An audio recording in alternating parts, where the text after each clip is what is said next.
Hello, everybody. Thank you so much for tuning in today. I'm on field in Natick, Massachusetts, here to bring you today's high school varsity baseball contest between the hosting Redhawks of Natick High School and the visiting Brookline High Warriors.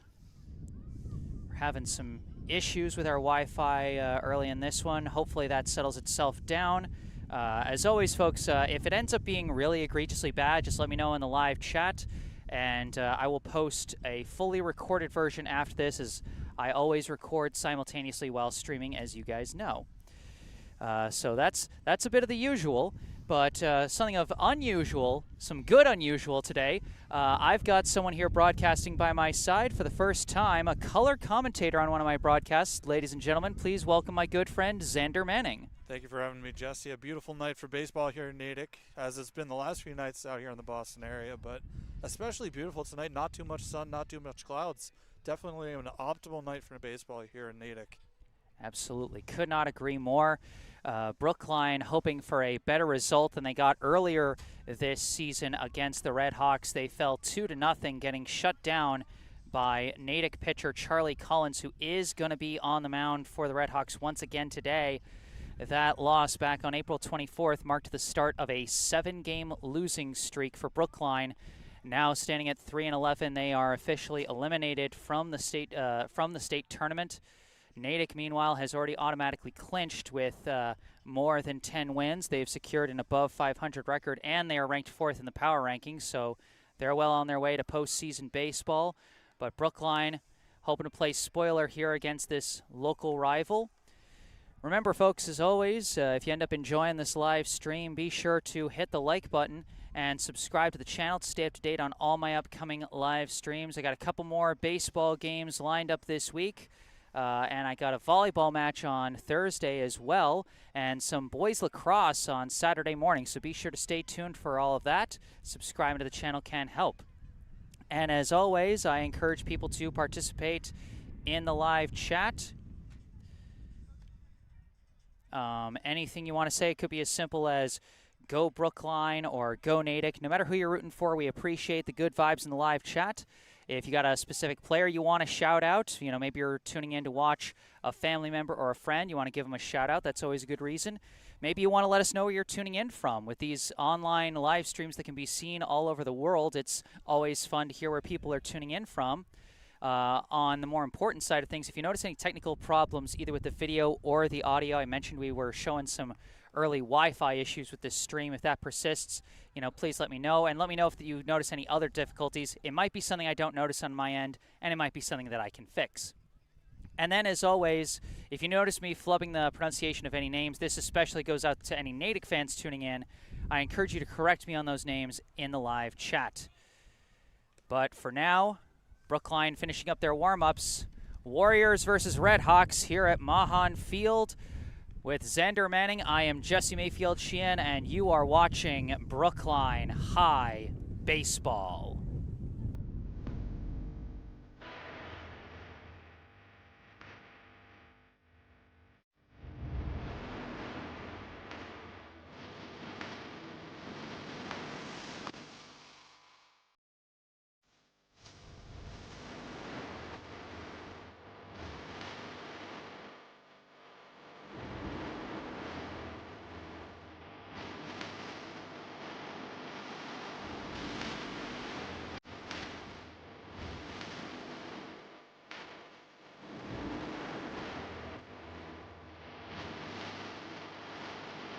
Jernigan launches this one deep to left. Left fielder on his horse, looking back, it's off the wall. Immediately taking off, hard hit right at first. Polgreen's got the double play. First pitch gets away from the catcher. Hart's taking off. He's coming in. Dives in. Brookline has the lead.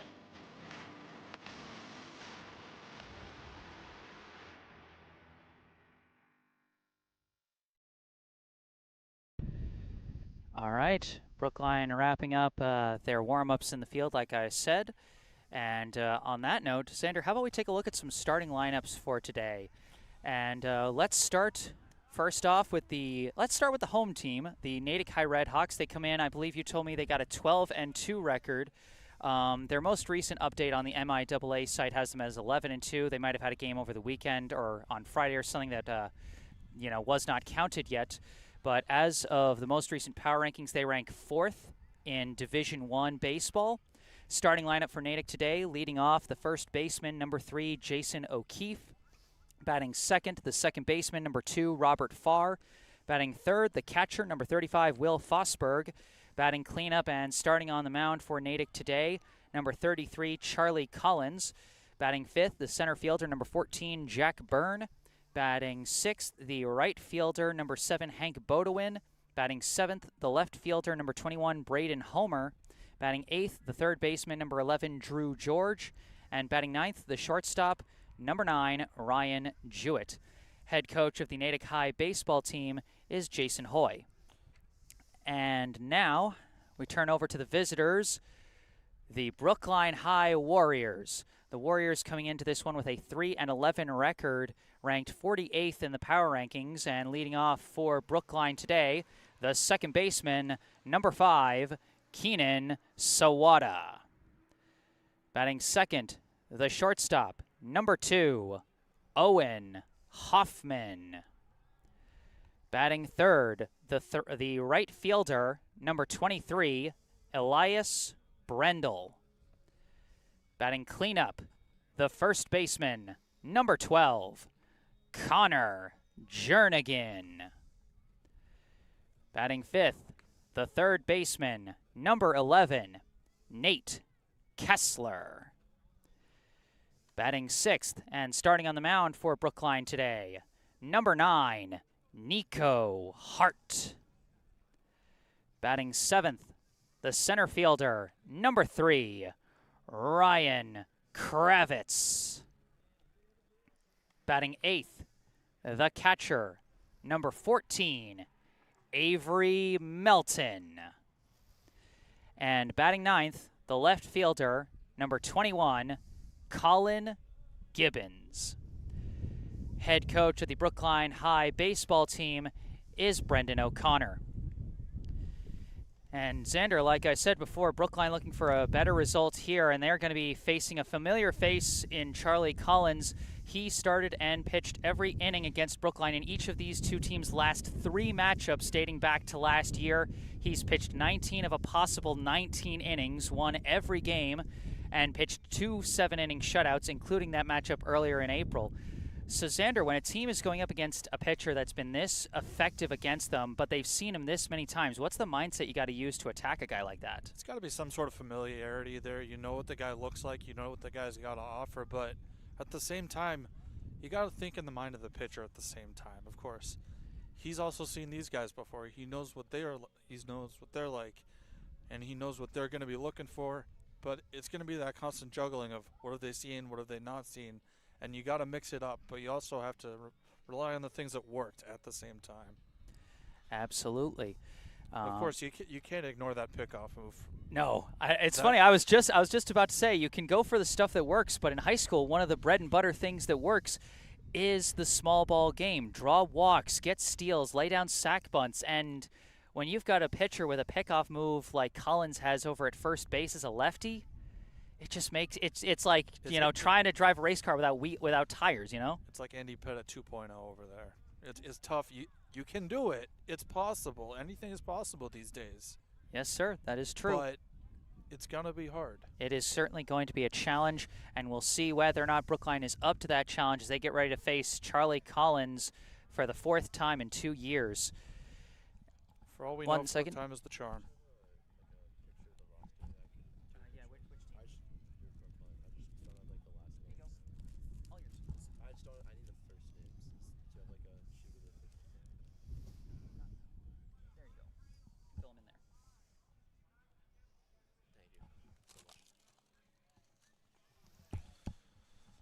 Sorry about that, like folks. I was saying, 4th time could be the charm here for Brookline, but when you're facing a team that's already in the playoffs, they don't have much to fight for at this point, and you're really just fighting to keep your dignity at this point. Maybe that's what Brookline's going to go for, to put up a fight rather than really to push for those extreme results. Yeah, and that's one of the things I like about high school ball is that the primary function of the game, obviously you play to win, but the primary function of this is to give kids a chance to have fun and have the experience of being a part of a team and grow through that experience. So even when you're out of the playoffs, there is still very much something to play for. It's not like a bunch of guys trying to play for their jobs for next year. These are kids playing because they love the game. And they're playing for the development of the skills to maybe even make it to that next level, make it to that Division III play.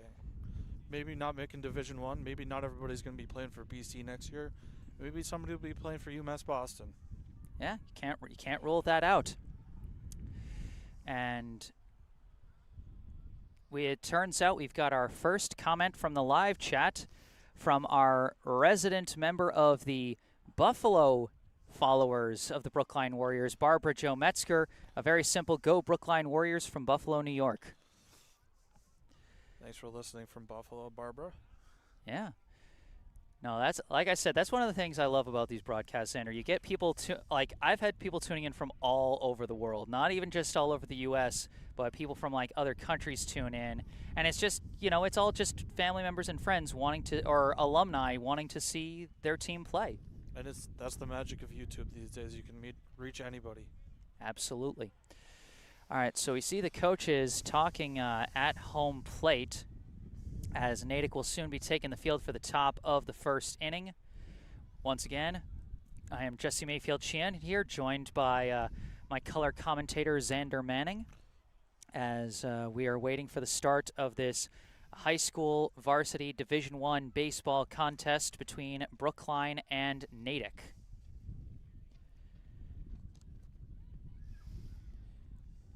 And one thing that's going to be very interesting, Xander, is we talked about how Brookline is going to do against Charlie Collins. We know it's going to be tough. I mean, that part's all but a guarantee.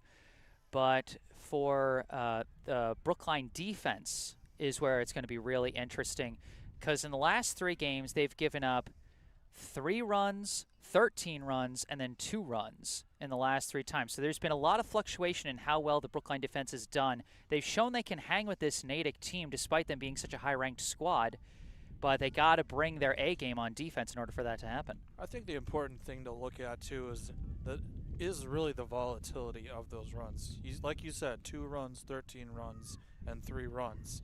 If you can hold them to those 2 to 3, you can come back. And even so, with those 13 runs, there's always the possibility to come back from those. And I'll go back to what I said in the beginning. Nothing is impossible. There's always a rally. The trick is just not giving up on your team. Absolutely. Baseball really is one of those unique sports that kind of works that way. It really is never too late to start a comeback because it's the one game that operates without a clock. So as long as you got outs to give, it is technically possible for you to come back. It's not like you're the 76ers in the closing minutes of that game yesterday. Sorry to any Philly folks tuning in. I could not help myself. I was going to make the joke, but I guess you beat me to on that one there. Hey, great minds think alike. Yes, they do, Jesse. And hey, sometimes even we have similar thoughts. Yes, we do. And to that end, baseball is one of those sports, too, that while it is quite the individual sport, because it is one person at the plate at a time, one guy throwing the ball from the mound, it's also a team sport because everybody has to come together. Everybody has to be on the same page on the bench, on the field, at the plate.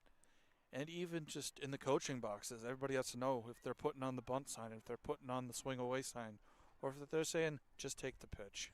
All right, looks like we're actually going to get a playing of the national anthem from the speakers here. So we'll take a beat here, and we'll be back after the national anthem is played.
All right, that was our national anthem, and soon we will be getting this one started. We got a couple more notes in the live chat. Happy to see folks participating. From our resident Brookline superfan, Yuli Burstein. We got a commentator now? Jesse making big moves. Hey, I'm happy as always to see you tuning in, Yuli, and I'm happy to have Xander here by my side for this broadcast. It is awesome.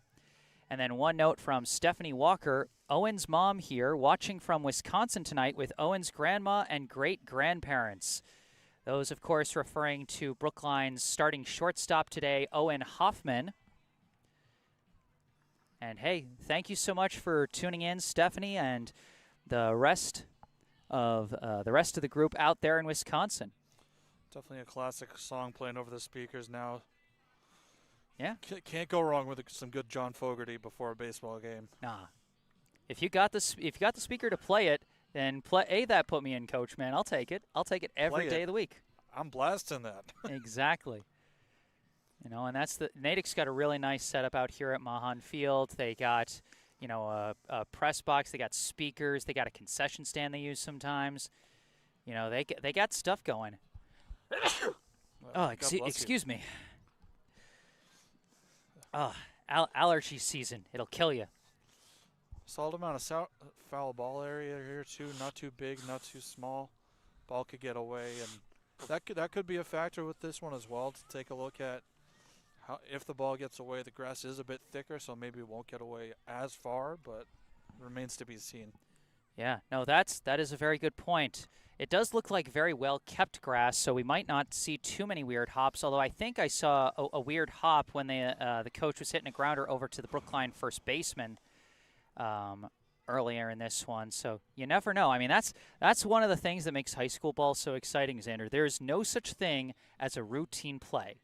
Any grounder could take a weird hop or be mishandled because these are high school kids. They're not pros. Any fly ball could be dropped because kid's thinking about the throw back to the infield before he's thinking about the catch. That stuff's going to happen. Especially going for the cut from the outfield. You have every once in a while you'll have that play. Someone's going for the cut, and they just drop the ball when it's coming in from right field. All right, warm-up throws are done for Natick, and we're soon going to be getting this one underway. Charlie Collins back on the hill to face Brookline for the fourth time in 2 years. Leading off for the Warriors, the second baseman, number 5, Keenan Sawada. And as you can see with the stats at the bottom of your screen, Sawada leads Brookline in hits, walks, steals, and runs scored so far this season. 11 hits and walks, 8 steals and runs. First pitch of the game. And he hits a high bouncer over to the second baseman. It is fielded well. Thrown to first. The throw is low, but they just barely get him in time. Tight play at first there, but calling him out at first, that was a bit of a tight play, but a good call over there at first by the umpire. Yep. Well snagged by Robert Farr over at second, and a good recovery off a low throw by the first baseman, Jason O'Keefe. And now, batting with one out and the bases empty, the shortstop, number 2, Owen Hoffman. I wouldn't be surprised to see Brookline go an aggressive approach against pitcher here tonight, especially after the last few appearances he's had. Hoffman takes a high ball one on that one. Hoffman so far this season 6 for 29 with 7 walks, 1 hit by pitch, 5 runs scored, and 3 RBI as he takes a low ball 2 there. Collins has definitely had their number, so definitely I would not be surprised to see them going after early pitches or not waiting for that first strike on a 3-0 count. Well, there's the first strike there. Hoffman yet to swing.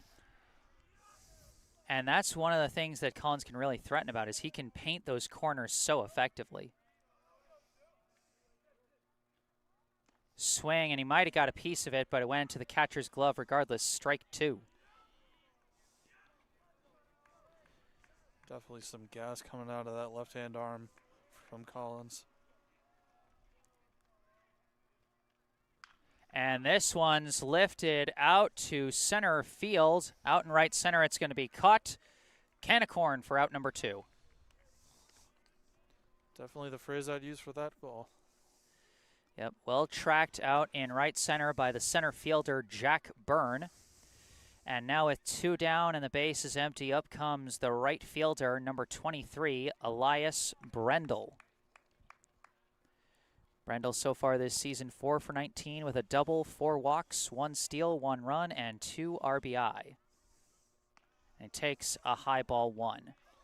Brendel with the chin flap on his right cheek there. Definitely, I see that as a good safety measure moving forward with people this age. That one misses just outside, ball 2.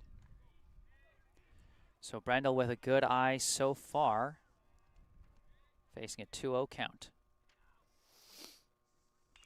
And chops that one foul out into the woods on the third base side. That'll be strike 1.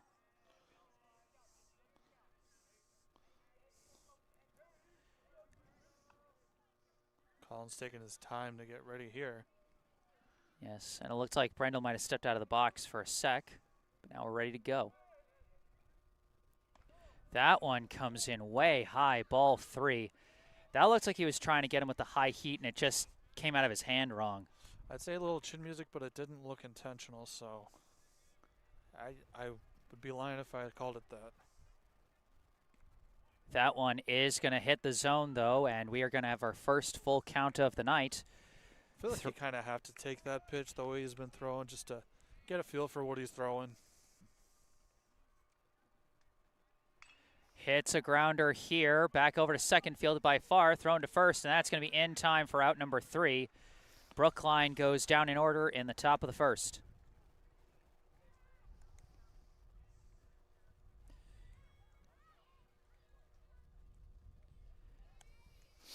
So not the way things wanted to go, but I will tell you, Xander, all 3 batters got their bat on the ball against Collins, and he was a guy that was torturing them by painting the corners, getting a bunch of looking strikeouts back in April.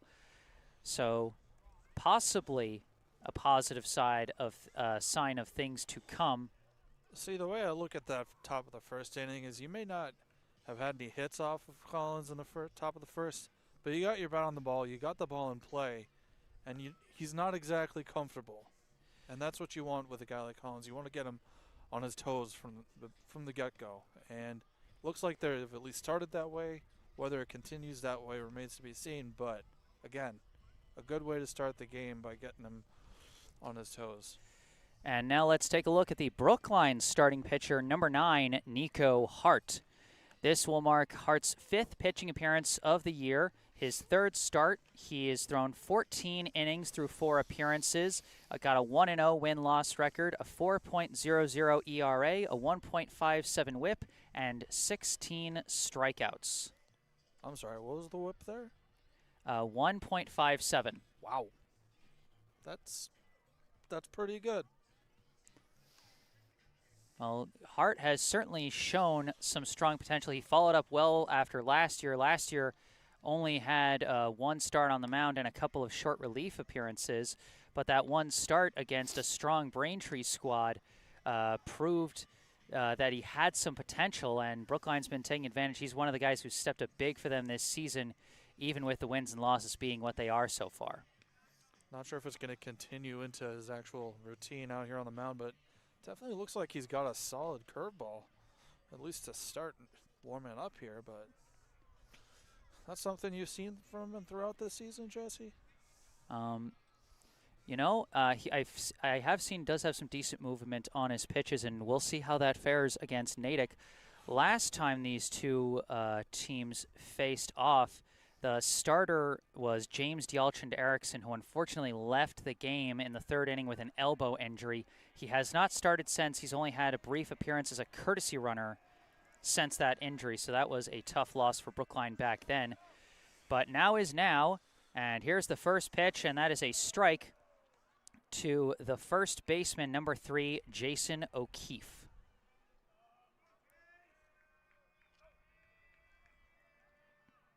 This one's a hard chopper over to second. It's going to go up the middle through the gap and into center field. O'Keefe is going to have a clean single. Good to see the aggressive approach here by Natick. I guess they're taking a page out of Brookline's book. Yeah, Brookline's book. Say that 3 times fast.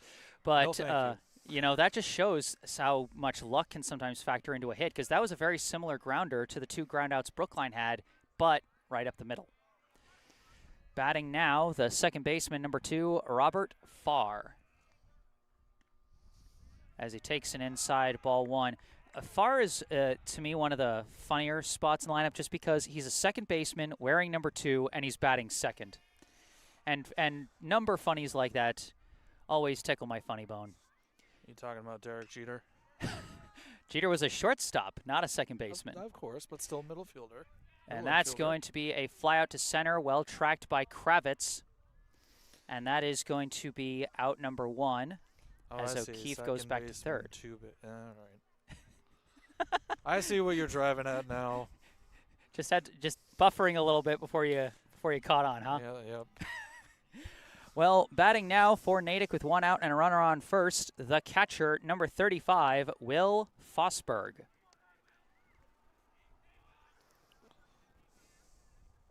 This one fouled off for strike 1. You know, we talk a lot about the effectiveness of Collins, but you can't sleep on the abilities of Will Fosberg. You know, not just his ability to work with his pitcher, but also he's got a bit of a slick pickoff throw from behind the plate himself, which makes base running even harder on opponents. Fosberg looks a bit like an Adley Rutschman type, and I'm not only saying that because he's number 35, but both stance-wise, he's a catcher and built a lot like Rutschman up top as well. Tall kid as well. And it's funny, we speak of the pickoff move. Brookline just tried one, but O'Keefe goes back safely. Count is 1-1. That one is going to miss high and out for ball 2. Good take just outside the zone. Had to take that one there. 2-1, the count to Fosberg. O'Keefe leading off from first. And that one is going to miss high and outside as well for ball 3. 3-1 the count.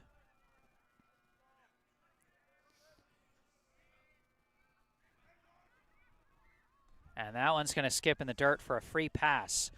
Natick with 2 base runners on and 1 out as up comes the starting pitcher, number 33, Charlie Collins. Let's see if Charlie can contribute to his own cause here.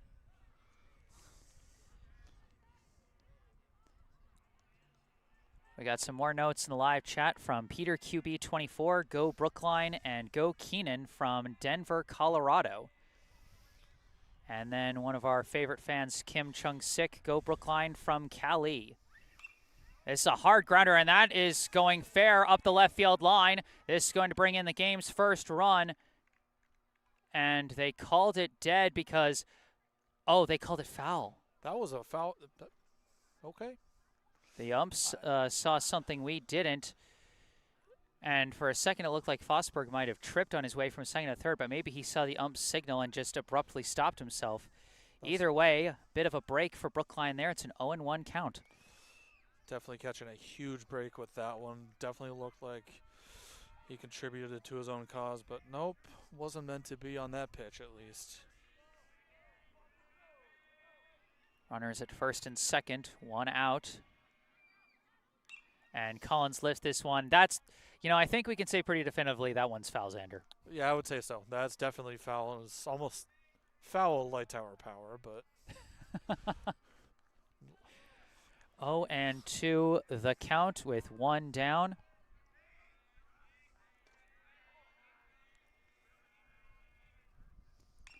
This one's going to be a high chopper, stay in the infield. Nice tag by Sawada, throws to first, turns the 4-3 double play. Oh, that is a beautiful play right there. Not often you see a 4-3 double play. And that is a big clutch play to end the inning and end the threat. After 1, we are scoreless. And Xander, I know you haven't had as much chance to cover this team, but let me tell you, Keenan Sawada, probably the best infielder for Brookline right now. He has an ability to make those kind of high-profile plays at a number of different positions. In fact, it was last year back here at Mahan Field itself where Sawada played third base in a game against Natick and ended up making a fadeaway rainbow throw from the third baseline all the way to first to catch a runner. And now here he is with a nice tag and throw for the 4-3 double play. So you're telling me he's a Manny Machado type? Yeah, that works. That's what you describe, a yeah. rainbow throw. Yep. And Sawada has certainly shown here in this season an ability to perform at several different positions. He's played a lot of games at shortstop. He's played a few innings at third. He's playing second today. He's played that a couple of other times. So he's proven himself a strong defensive and offensive asset for Brookline this season. But for now, we get ready for the top of the second. It'll be the 4, 5, 6 hitters due up for Brookline: Jernigan, Kessler, and Hart.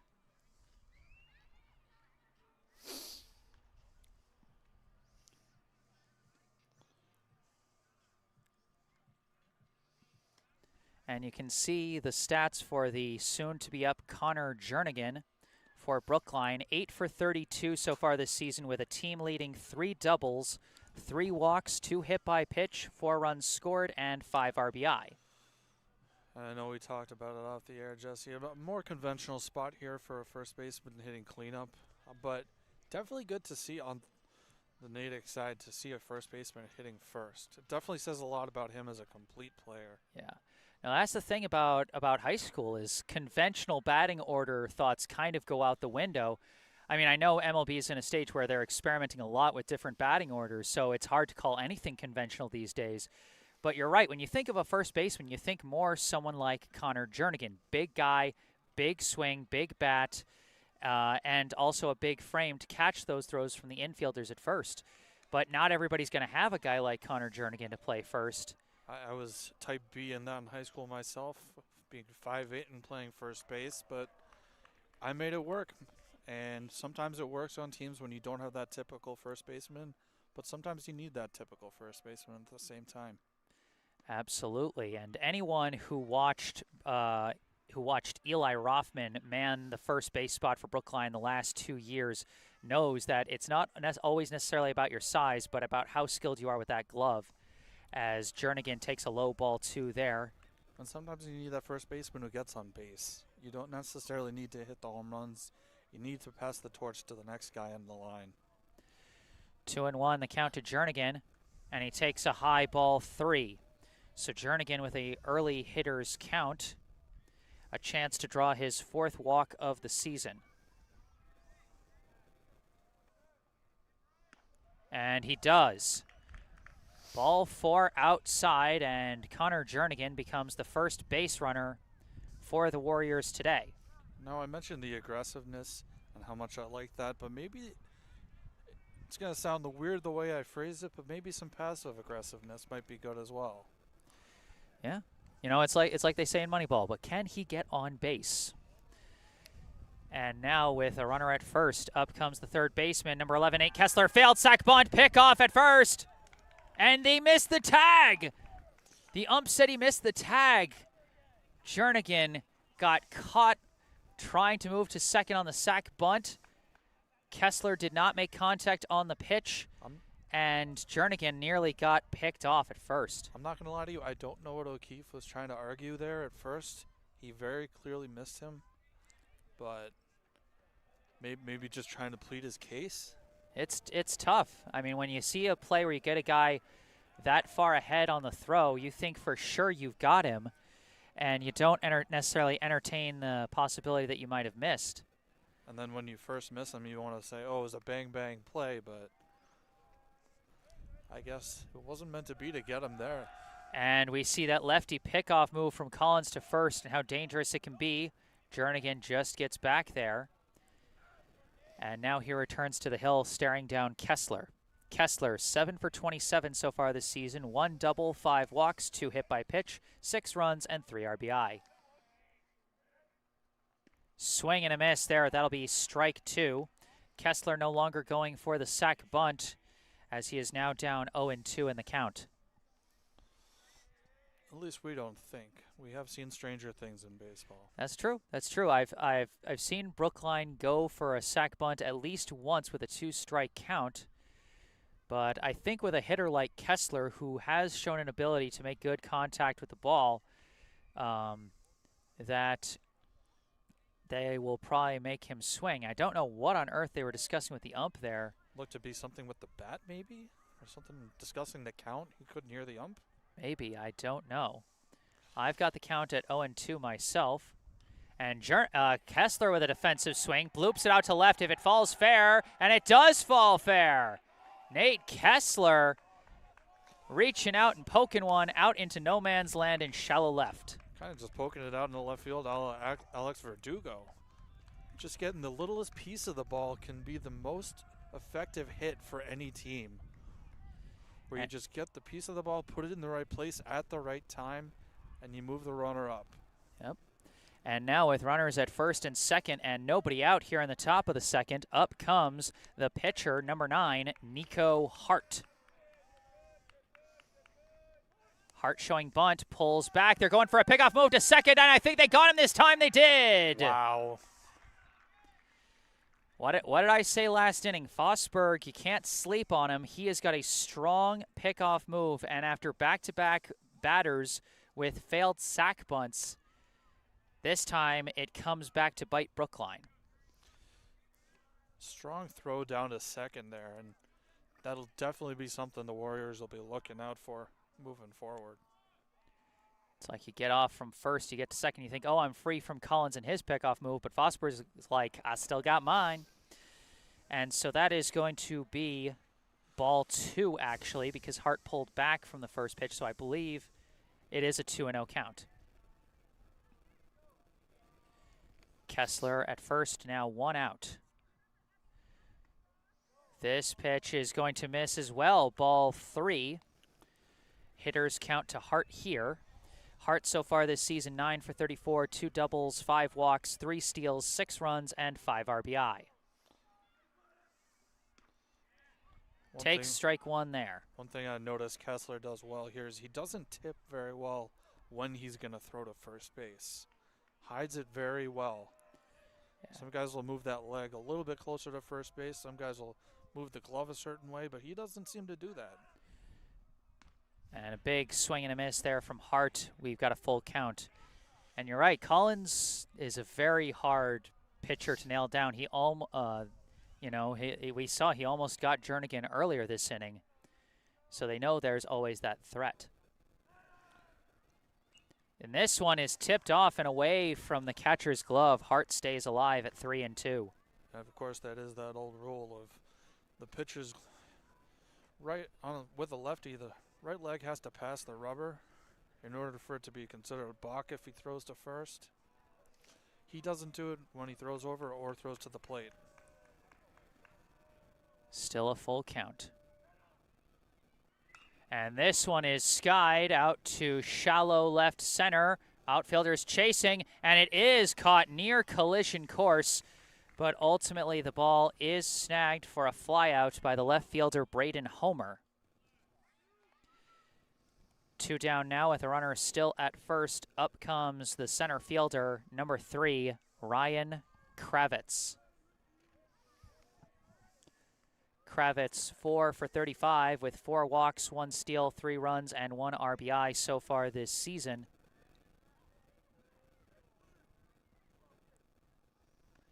That one's going to come in high for ball 1. Got to reset the count on the scoreboard graphic. That's my mistake.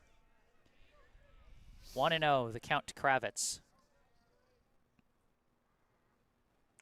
This one fouled off for strike 1. And we saw in the live chat from Kim Chung-sik, Keenan is more like Dustin Pedroia. And you know what? Size and frame-wise, I can absolutely see it. I can see it now, too. Maybe even an Ian Kinsler type as well. And that's a high ball and another pickoff attempt, but Kessler there to dive back. But, you know, being a dirt dog that he is, I can definitely see that. Absolutely, no question. 2-1, the count to Kravitz. Kessler leading off from first, 1 down here in the top of the second. Or actually, no, 2 down. I got to count my outs correctly, as that pitch is going to be high for ball 3. Boy, I'm slipping on the scoreboard this inning. 3-1, now the count to Kravitz. Kessler is at first. And that one catches the inside corner for strike 2. And boy, if that isn't just the most lethal dagger in Collins' arsenal, that inside corner to righties that looks like it's going to be an inside ball, but just catches the corner. No, I was looking for a comparison for Collins, and I think I've got it. Chris Sale. Ooh. Yeah. He can paint the corners. He can get you out at first base. Just you never know what you're going to get. Well, he did not get Kessler that time on that attempted pickoff. Still a full count to Kravitz. Runner takes off, and it's a high ball 4. The inning's still alive for Brookline as they once again have 2 runners on. And now up comes the catcher, number 14, Avery Melton.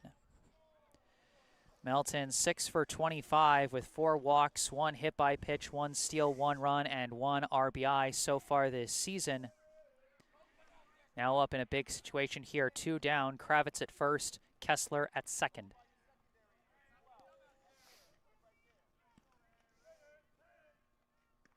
First pitch is going to be a high ball 1. You know, Collins has been consistent, but he's been missing with that first pitch a lot recently. Something to keep an eye on moving forward. This one in the dirt, and it gets away briefly from Fosberg, but the runners don't want to risk it. Simply ball 2. I wouldn't risk it either. Yeah, Fosberg's got an arm. After that pickoff at second, ball could get away 20 feet, and I still wouldn't run.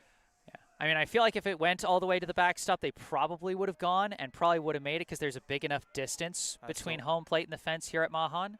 Nope, I still wouldn't go. And that's going to be another ball inside for a 3-0 count to Melton. Brookline on the verge of walking the bases loaded here in the top of the second.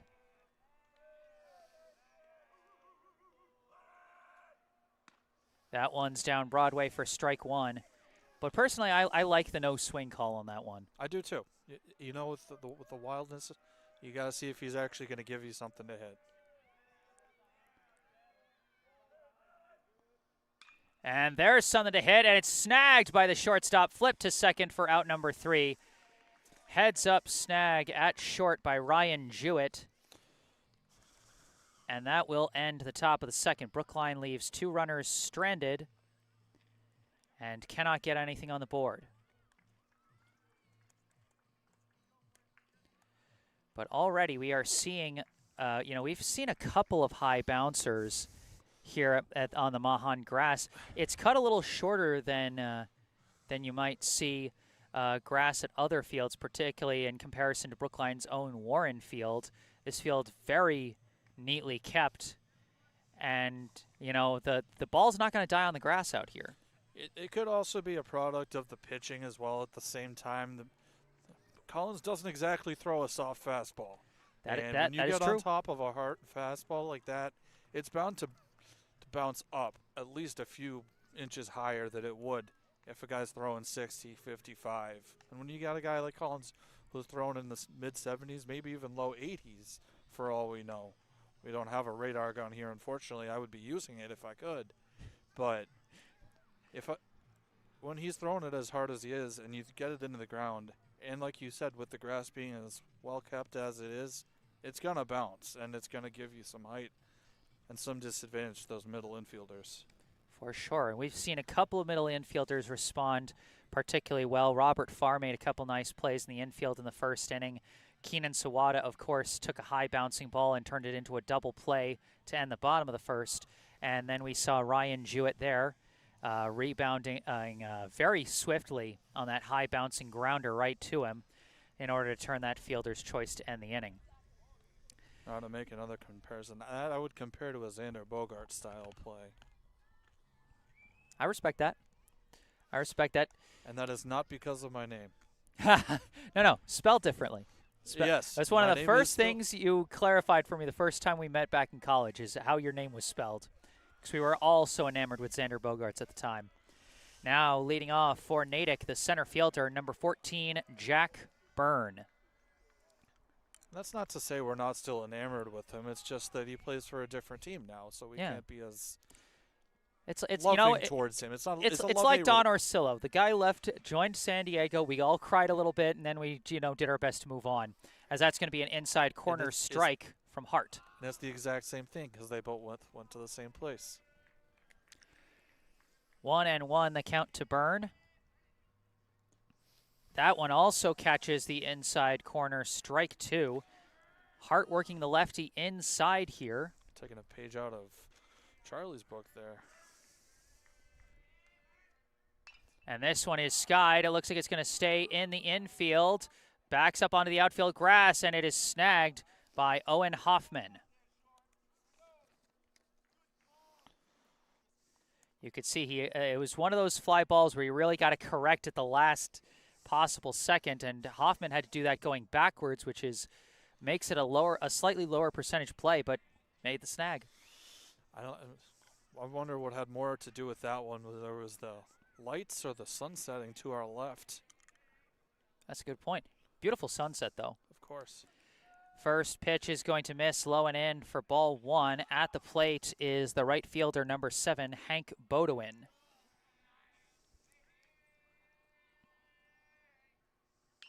This one is lifted out to left, but it looks like it's going to be right at Colin Gibbons for out number 2. Gibbons will be getting his first plate appearance in the next half inning, but for now, making his first play in the field for out number 2. To quote yourself, a can of corn. Yes, exactly. Now up is the left fielder, number 21, Braden Homer. 2 outs, nobody on. It's been an efficient inning so far for Hart as he throws strike 1 there. That's definitely how you want to play against a pitcher like Charlie Collins. You want to have those quick innings out in the field so you can get back and just attack him. And especially considering how long that top of the second was. May have only been 5 batters, but they had 2 runners on base at 2 separate occasions. Not to mention they had a hit. That one is inside, 2-1 for a brief second. I wasn't sure if he was going to first, if it hit him or something, but did not. It'll simply be a 2-1 count. That would be milking it if you went to first base, because I don't think it came anywhere close. He hits a high chopper foul up the first baseline. 2-2.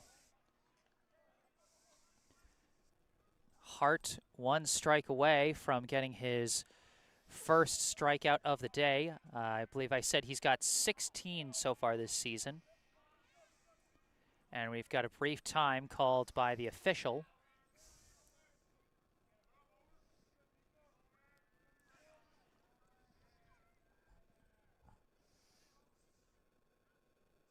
That one skips low, ball 3. It looked like he was trying to A little bit of a 12-6 action on that curveball. But I guess the way he played that one would be more like a 6 midnight. Full count now to Homer.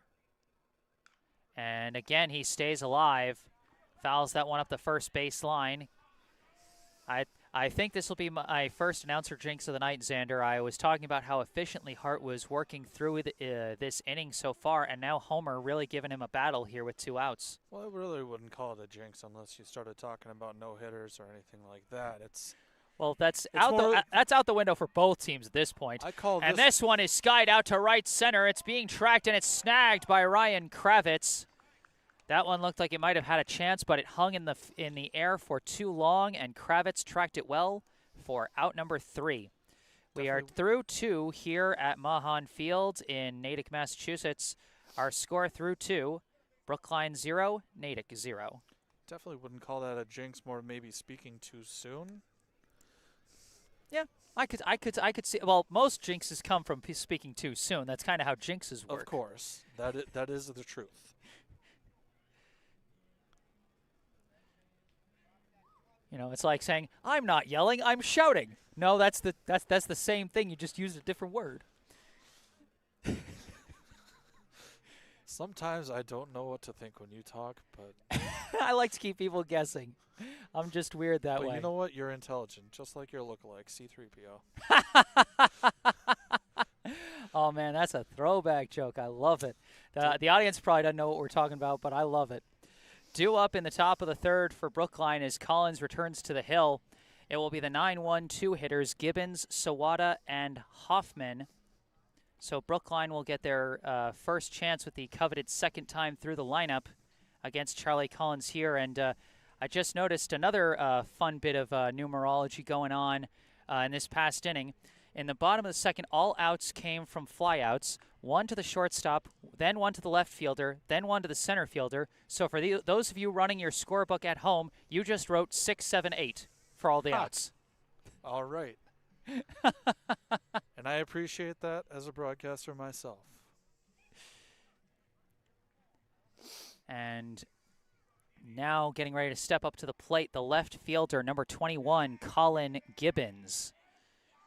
Gibbons has had some sparse playing time here and there throughout the season. He is 1 for 3 so far at the plate.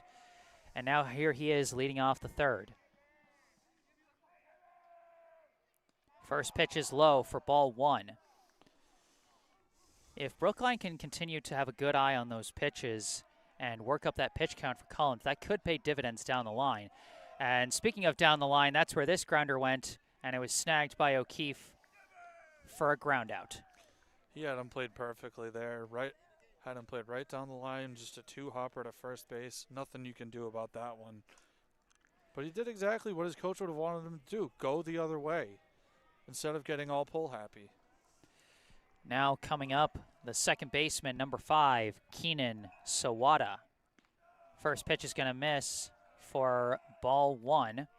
Sawada, his last time up, grounded out to second in what ended up being a close play at first. And now he takes strike 1. And we can see him bending his knees, trying to get himself low, decrease that strike zone as much as he can, but not that time. Reaches out and bloops this one out to left. Left fielder and shortstop on their horses.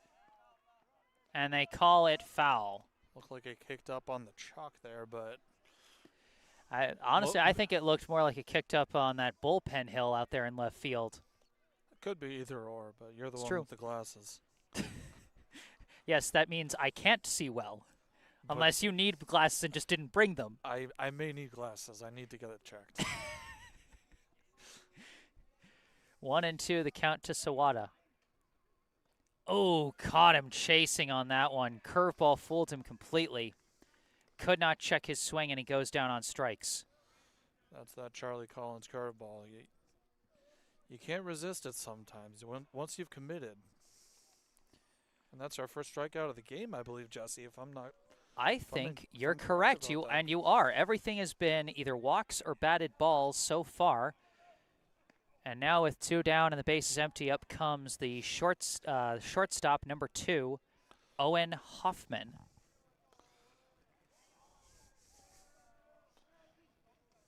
That's going to be a low ball 2. Hoffman, his last time up, he flew out to center, hoping for a better result here with 2 down in the top of the third.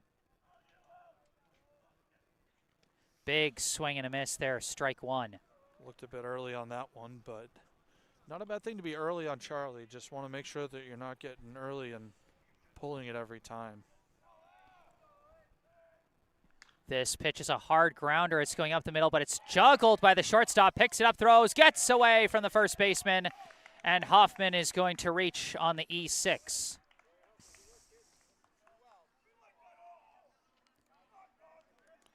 Glad to know we see that one the same way. I can write it down correctly in my scorebook. Well, usually when it comes to those plays, I double-check against what the team says on Game Changer. But I feel like that one's pretty cut and dry. A bobbled ball, a throw pulling the first baseman off the bag. I don't really see how you couldn't mark that an error. The only way I see it is the speed, but... First pitch is going to be low for ball 1. At the plate now is the right fielder, number 23, Elias Brendel. Brendel grounded out to second to end the first inning, his last time up. And a check swing foul for strike 1. Brendel's got to be kicking himself there. He did not want to swing at that pitch. Did not want to get a piece of it, but he did. Yeah. I mean, that's the thing. He didn't swing at it. He checked his swing, but it was so high and inside, it caught his bat anyway. Sometimes just a little tick, that'll get you. 1-1, the count to Brendel as he takes strike 2 there. 1-2, the count. Runner at first, 2 down here in the top of the third. Another one he's got to be kicking himself. He wanted to swing at that one. Looking back on it now, I'm sure. Watches that one curve outside for ball 2.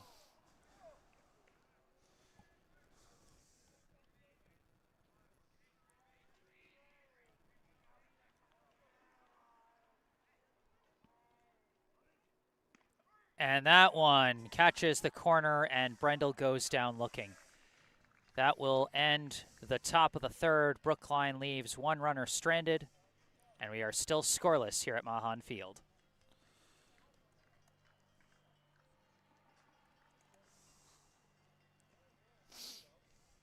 Due up in the bottom of the third for Natick will be their 8-9-1 hitters, George, Jewett, and O'Keefe.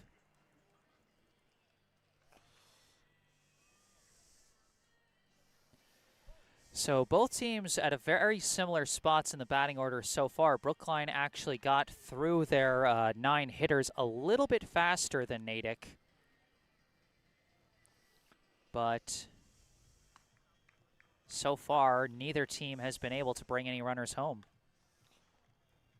Looks like Jernigan during the warm-ups trying to get his infielders acclimated to this infield and the funny bounces it can produce. So yeah, he is throwing them hard at the ground, especially when throwing to Sawada over at second.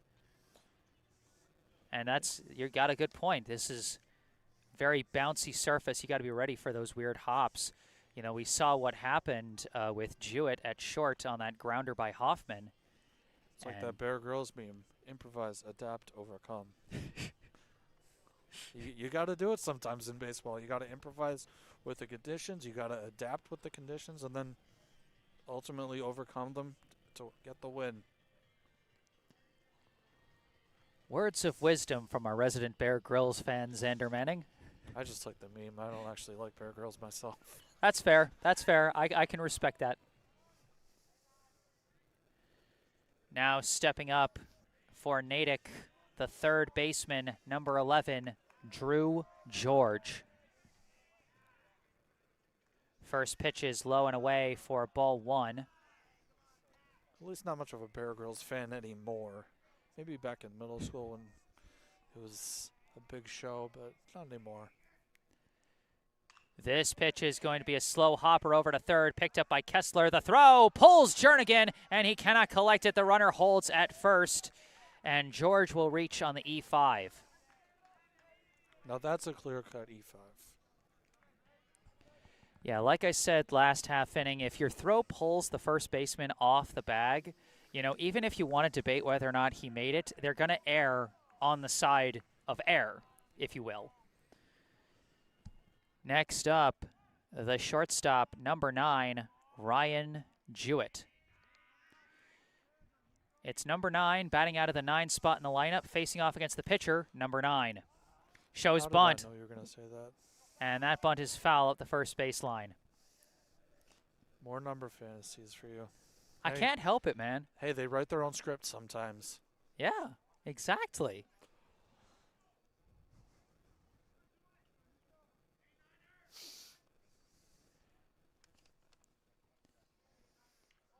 Jewett walking back to the box after a foul strike 1 off the bunt. The only thing that would tickle your fantasy more is if he flew out to the right fielder. Am I correct? Oh, no. Xander, you know me too well. He's not going to fly out on that one as it's fouled once again, foul up the first base line. Jewett trying to finesse his bunt attempts here, but they keep going foul. Clearly trying to get him over to second in some way, shape, or form. And who can blame them? It's already the third inning. You got to get that run support for Charlie. No question. But now 0-2 the count to Jewett. So more likely than not, he is going to be swinging from this point forward.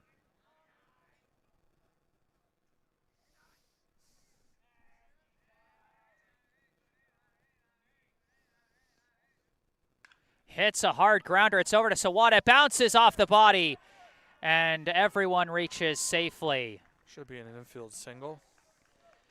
We'll see how it's called. It's either a single or an E4. It certainly was a hard-hit ball that took a less than conventional hop, but whenever you see it bounce off the fielder, it's hard not to consider it an error. I'll have to check on Game Changer for that one, but for now, Stepping up with runners at first and second and nobody out, the first baseman, number 3, Jason O'Keefe. Shows bunt, pops it in the air, and it's going to be caught by Hart for out number 1. The bunt does not work out at all this time, and Natick is down and out without moving a runner. See, I respect the bunt, and I will respect the bunt until the day I die. But when you have a pitcher who's not afraid to go up in the zone, it's a tough call. And for sure it did not work out that time. 1 out, and now stepping up the second baseman, number 2, Robert Farr. I guess what I'm trying to say is you have to know when to pull the bat back and be more selective. That one is going to be a high ball 1. And with a high pitch like that, you wonder if Hart might still be watching out for the potential sac bunt, although Farr is not showing bunt presently. Hits a chopper up the third base line, fielded by Kessler, thrown to first, and they beat him to first for the second out. Kessler opts not to try and race the lead runner to third. He simply goes for the 5-3 ground out, succeeds on it this time, and we've now got 2 down in the bottom of the third. And up comes the catcher, number 35, Will Fosberg. It was definitely the smart play to go over to first, though, and take the sure out, I will say. But to have runners on second and third is still dangerous. First pitch, Fosberg, hardliner, caught by Jernigan. That ends the inning. Placement is everything when you make contact, and we've been seeing that all game long so far. And we remain scoreless after the third inning. Hart and Collins engaged in a bit of a pitcher's duel. Xander, what do you like from each pitcher so far? I love pitcher's duels, Jesse. I'm an old-fashioned guy like that. Maybe I was supposed to be born in the 1930s, but when I see 2 pitchers going at it like this, it just gets my heart pumping. Gets you more into the game than maybe a slugfest would be, because sure, you see the ball go 400 feet and you think, oh wow, that's wonderful. But when you see 2 guys grinding on the mound and really giving their defense a workout, it shows how much the game really means to them, and it shows that they're really working for every single pitch, every single out, and that they're not giving up on their team. Yes. Like I said at the start. You know, to me, it's when baseball can truly embrace one of its best aspects for a fan, which is the tension build that comes from a close game, and especially from a pitcher's duel, because you can't take your eyes off it because you don't know when something is finally going to break through. And you're constantly sitting on the edge of your seat hoping that something's breaking through. You don't want to get off the couch because you think, oh, I could miss something. I don't want to get my popcorn yet. I don't want to get my soda from the fridge because someone could step up and hit a home run, or someone could step up, hit a single, the next guy bunts him over and the throw gets away. You don't want to leave, and you want to make sure you're there to see everything. So once again, it is a pitcher's duel between these 2 teams. Last time out, Natick only scored 2 runs in 1 inning. I think it was the 3rd inning that last time. And now here we are in the 4th inning of this one, and neither team has scored as of yet. You have to give some credit there to Brookline's defense, though, to pick up their guy on the mound there.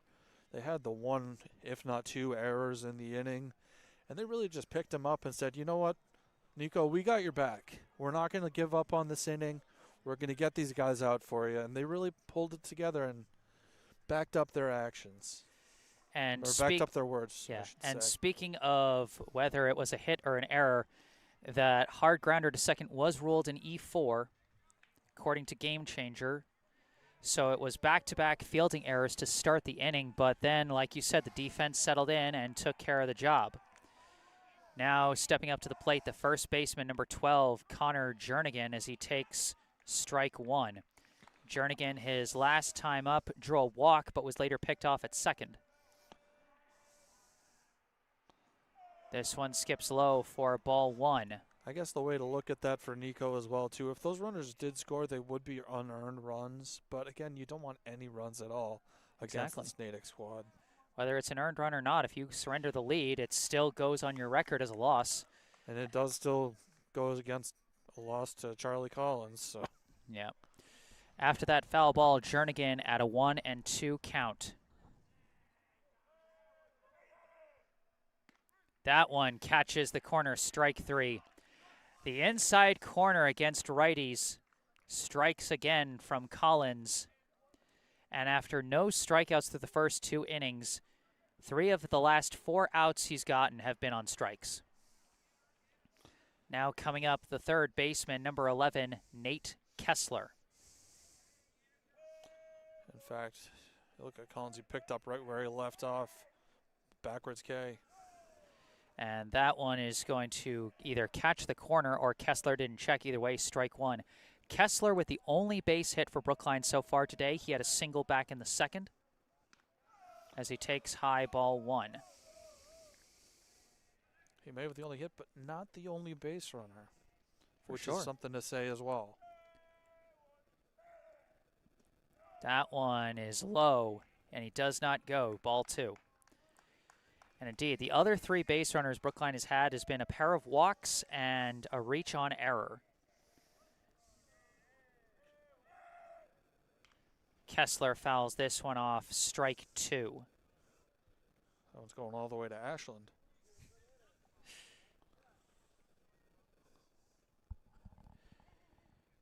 Count remains 2-2 to Kessler.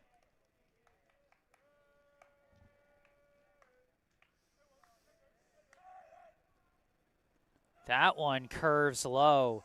You could tell Kessler was readying himself to swing at almost anything. He just barely noticed the low curve that dropped off the table there. Charlie and drew wanted ball him 3. to chase that one too. Swing and a miss, strike 3. That's now 3 strikeouts in a row there for Charlie. After the first 2 innings, no strikeouts, and now he's got 4 in 5 outs. Impressive to say. 4 out of the last 5 batters faced. You're right. And now with 2 down, up comes the right fielder, number 9, Nico Hart. Ball 1 outside. Hart, his last time up, flew out to left. Now with 2 down and the bases empty here in the top of the 4th. Nico, a rare case, right-handed thrower, left-handed batter. That's true. You don't see that that matchup too often, especially at this level. 1-1, the count to Hart. That one's in for strike 2. I'd be curious to see if we see the reverse at all. Of course, that's exceedingly rare, but it does happen. Oh, he could not catch his swing there. Charlie Collins making the Brookline batters look a little foolish with 3 consecutive strikeouts to retire the side in the 4th after 2 strikeouts in the 3rd. We head to the bottom of the 4th, still scoreless. To say that pitch was nasty would be putting it mildly. And now after getting those 3 straight strikeouts, guess who's leading off with the bat in this half inning? See if he can help out his own cause. It'll be Collins, then Byrne, and then Bodewin. Of course, you remember back in the first inning, Collins coming inches, and I mean maybe even centimeters away from an RBI double. Yes. No, that was definitely a play that could have, an at-bat that could have gone a very different way, and we'd have a very different looking ball game if it had. Instead, on that at-bat, Collins ended up grounding out into a 4-3 double play to end the threat. And really, Natick hasn't been able to threaten since all that much since then. They did get runners at second and third last inning, but those were off of fielding errors mostly. As so far, only 1 hit for the Red Hawks, and that was the leadoff single from O'Keefe to start the ball game. Since then, it's been a walk and 2 reach-on errors. Some shutdown pitching there. Hart definitely putting up a strong performance thus far.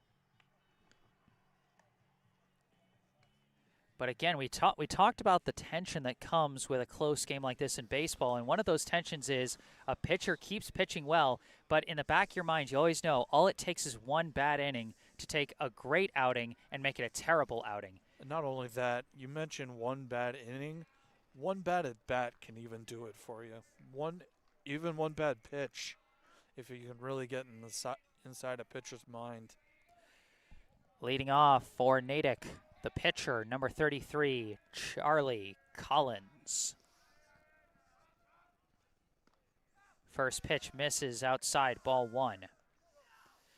I saw we got a new note in the live chat from Greg Hoffman. Let's go Warriors.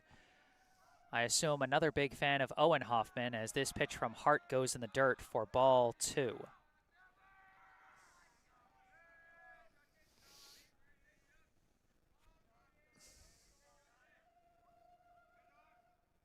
Big swing and a miss there. Strike 1. Whenever you get a big guy, whether it's Charlie Collins on Natick's side or Connor Jernigan on Brookline's side, they've always got the biggest swing. And yes, that sometimes results in the biggest misses, but sometimes it can be really dangerous. Yeah, the check. That was not a check. That was strike 2. Oh, all right. I wasn't sure. I was waiting to see a signal or something, but I just had to go off the scoreboard out in center field. Count is, in fact, 2-2.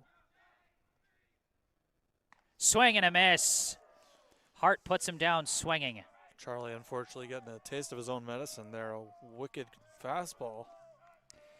And if I'm not mistaken, that is the first strikeout of the night for Nico Hart.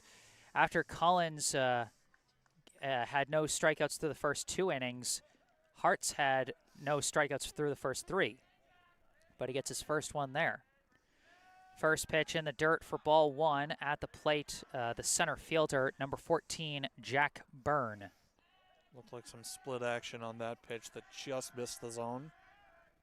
This one is skied out into left, and that is going to fly out of play, foul for strike 1. Like my golf shots, I could not find that one land. Well, I mean, if you golfed this late at night in the dark with the minimal light, I imagine it would be much harder to find your golf ball. Well, I do use neon balls, but sometimes that doesn't help. This pitch is going to miss low for ball 2, so a 2-1 count to Byrne. Last time up, Byrne led off the bottom of the second with a pop out to short. This one's a hard grounder, but it's over at Sawada, snags it, throws it, and he's out at first. Great snag by Sawada. Just kind of redeeming himself for that error at second base. And he's back to looking like Petey again over there at second with a nice snag there. And it is 2 down for the Red Hawks as up comes the right fielder, number 7, Hank Bodewin. Especially looking like Petey with that short hop as well. Tough to make that play. And that's going to be strike 1. Bodewin, his last time up, he flew out to left as he, Byrne, and Homer were part of that funny 6, 7, 8 inning. This one is blooped over to short, taken off one hop by Hoffman, thrown to first, snagged off the ground by Jernigan to complete the 6-3 ground out and retire the side.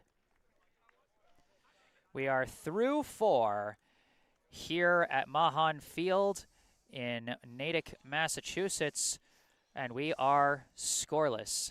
And now at this 4th inning intermission, I'd like to take a moment for a local charity spotlight. I'd like to tell you about the Brookline Education Foundation. The Brookline Education Foundation raises funds to help promote growth and innovation among Brookline educators, growth that can then be passed on to the children of this community. For over 40 years, this foundation has given out a variety of grants across the educational landscape.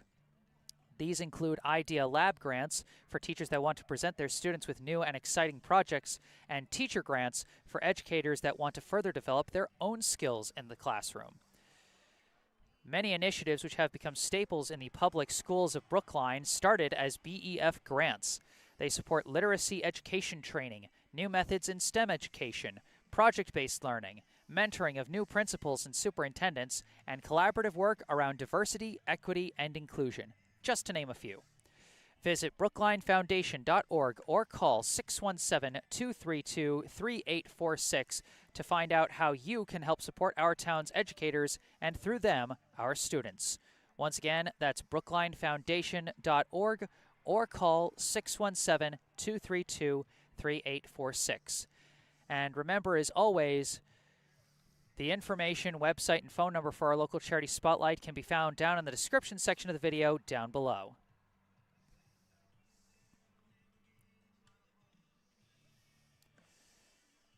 So now 4 innings in, we get ready to start the top of the 5th. No pitching changes because why would there be at this stage?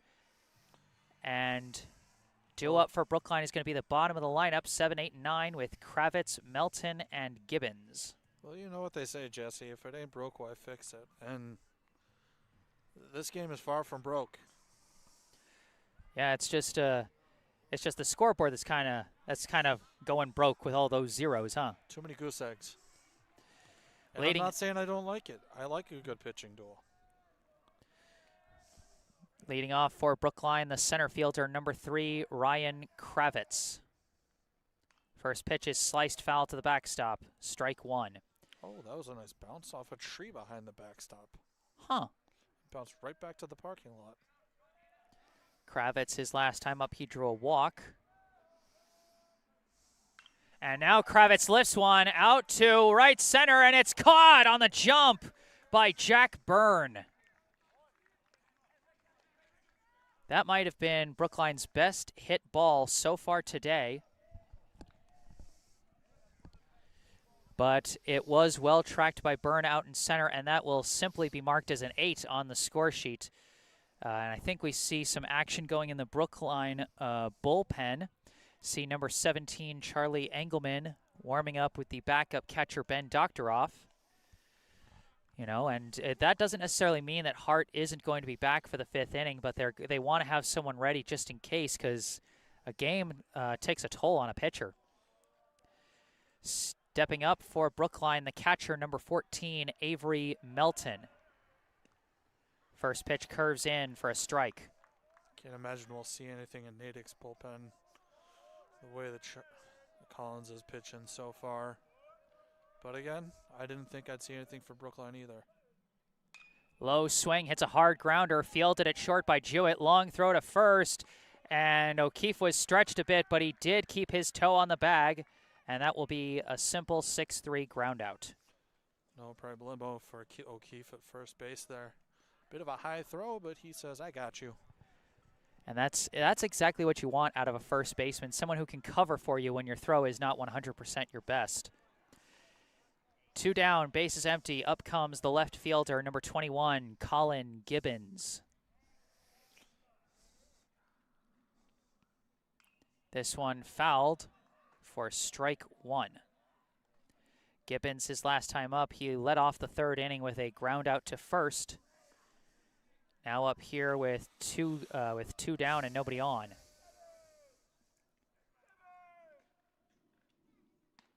That one is going to miss high and away for ball 1.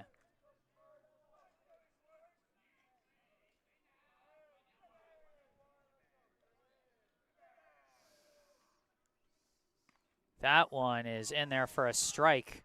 You could tell Gibbons was sort of thinking about it, but at the last second stopped himself. Can't imagine what the reason would have been. It was a beautiful pitch. That one is low for ball 2. Good eye on that one. And it'll be a 2-2 count. 2's all over the board. Yep. 2-2 count, 2 outs. Swing and a miss, and Gibbons goes down on strikes. And the Brookline bats go down in order again. Make that 3 consecutive innings for Charlie that he's got at least 1 strikeout after starting the game with none. And indeed, he now has 6 strikeouts through 5 innings and has not allowed a base runner since the 3rd. And that last base runner was off of an error. So he has not allowed a base runner that would go against his whip since the second inning. Now we head to the bottom of the fifth. Looks like Hart is still out there on the mound.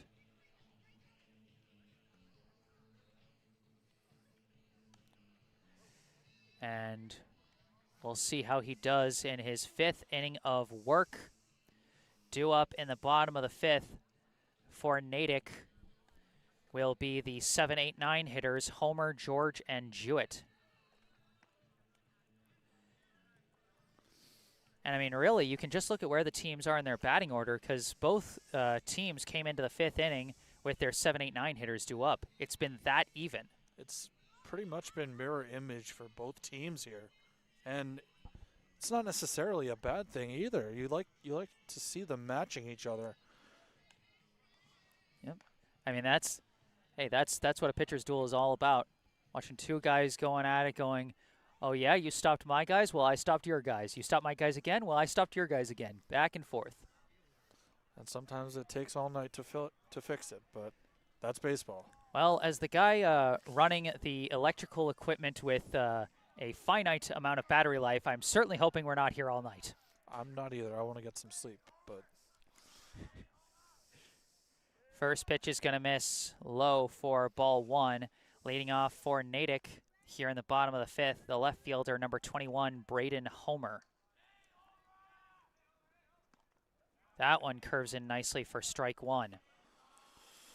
Homer, his last time up, flew out to center to end the second inning.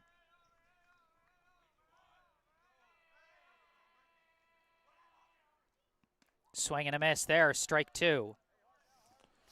looks like Hart putting some movement on those pitches, it looks like. Definitely, for sure. I mean, Homer definitely wanted a big piece of that one, but he swung right on top of it. 1-2 the count.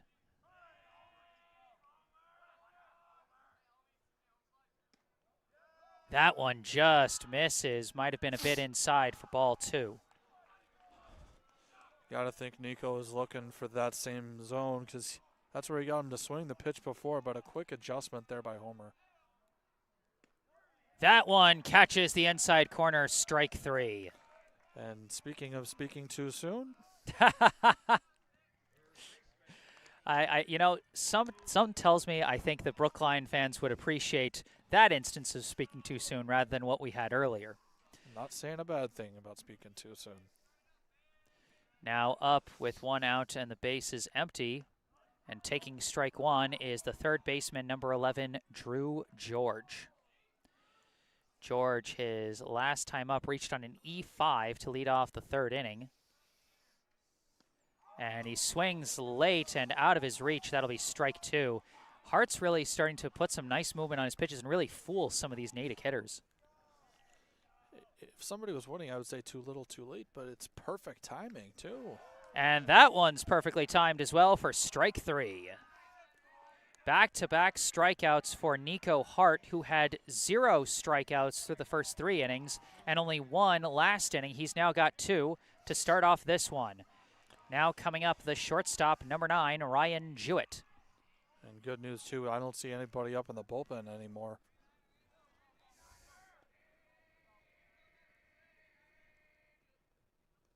That one is going to be low and away for ball one. And if you're going to have one get past your catcher, this is the time to do it. As is pretty typical with this game, though. Little to no base runners for either side. For sure. We have not had a base runner for either team since the bottom of the third inning.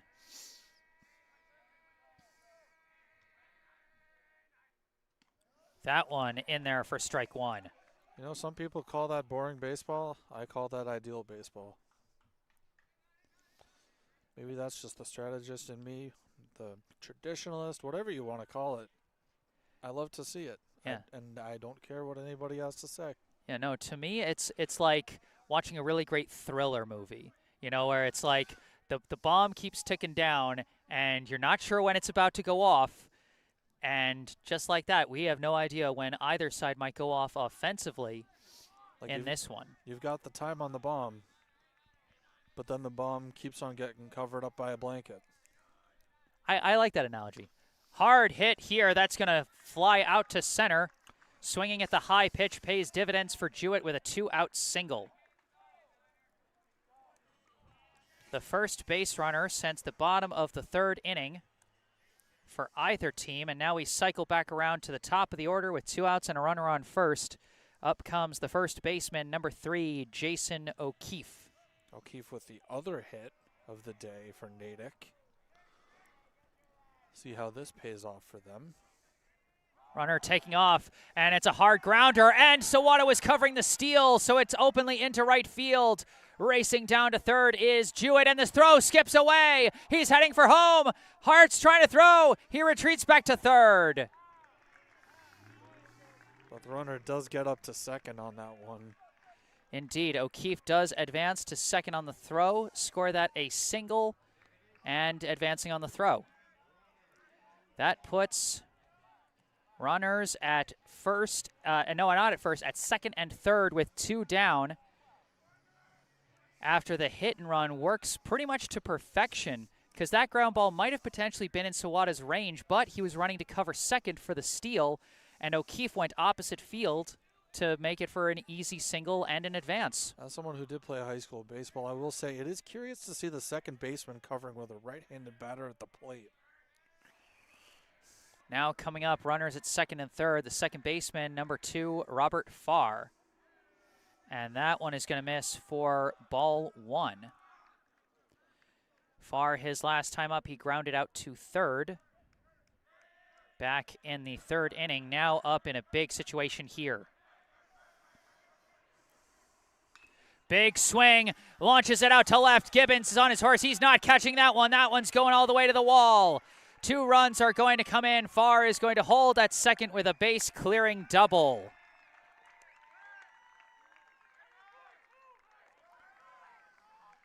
And just like that, we have our first runs of the game. Natick connects with 3 straight batters for 3 straight hits. And now the coach coming out to talk with Hart. This might be the end of the night for him. And now we've got the action again in the bullpen. Just trying to imagine he's probably just trying to settle him down, buy some time. Yeah, for the I mean, bullpen. he really was that close to getting out of the inning with no score once again. But a big swing of the bat from Robert Farr. A double to left center. Jewett and O'Keefe both score. And Natick now leads Brookline 2-0 here in the bottom of the 5th.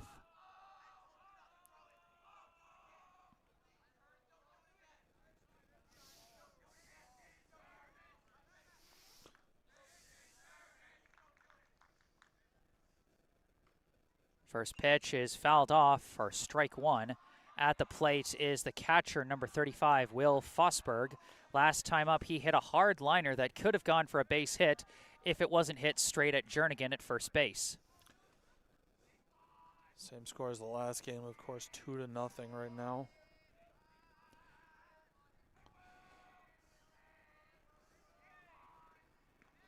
This one misses outside for ball 1. Definitely something to keep an eye on, the 2-0 lead back from April 23rd. That's how it went into the bottom of the 7th back in Brookline. Brookline almost able to pull off the walk-off win.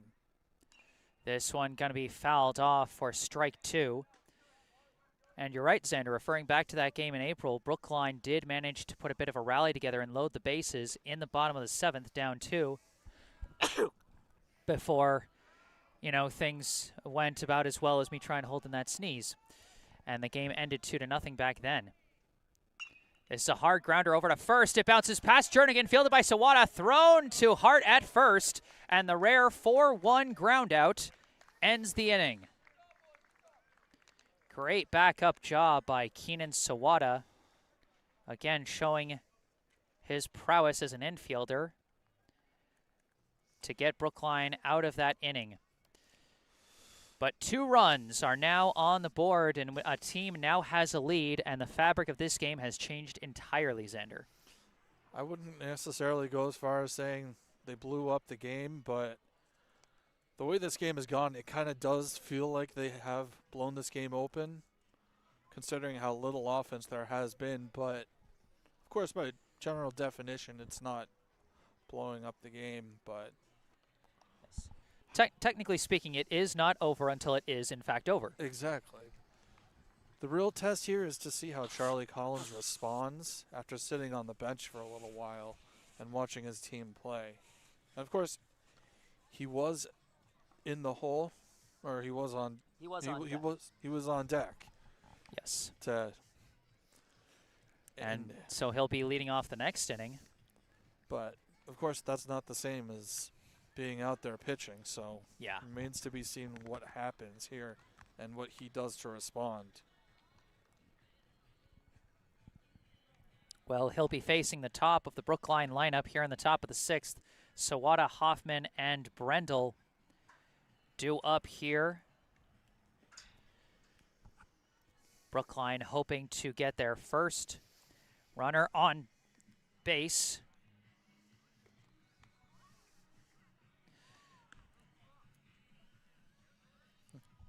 Your shoe was on the wire. Oh.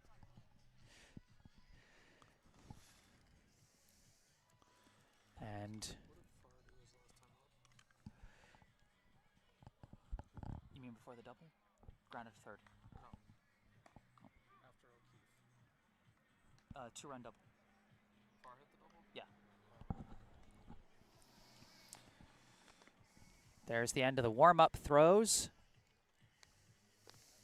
And Brookline will be returning to the plate. I've got another note in the live chat from Thomas O'Brien. Yes, sir, Brookline. And yes, sir, Brookline will have to get something going here in the top of the 6th if they want to get back in this game. Leading off, the second baseman, number 5, Keenan Sawada. Sawada 0 for 2 so far today, a ground out to second and a strikeout.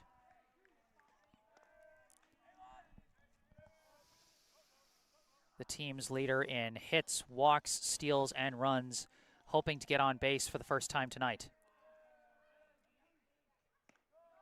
That one is high for ball 1.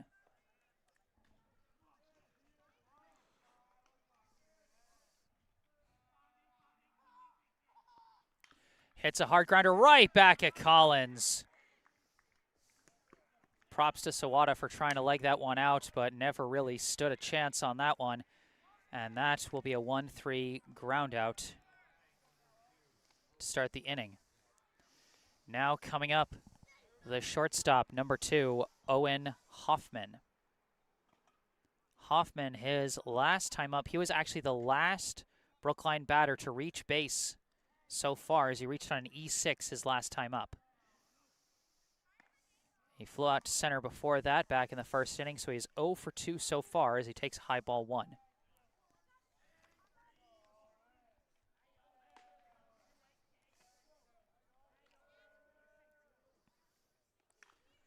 Hard swing, but he slices it over the backstop and foul.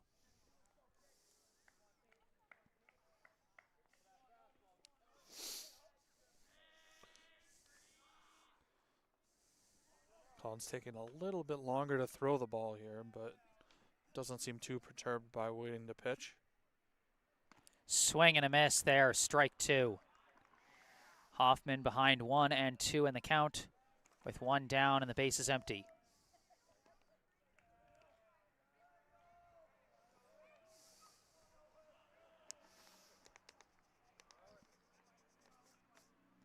That one curves in and fools Hoffman completely, strike 3.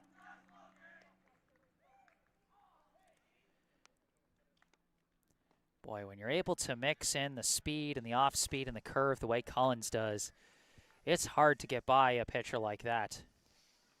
And while Brookline has threatened a couple of times, it's been a while since they got someone on base. Now 2 down, up comes the right fielder, number 23, Elias Brendel.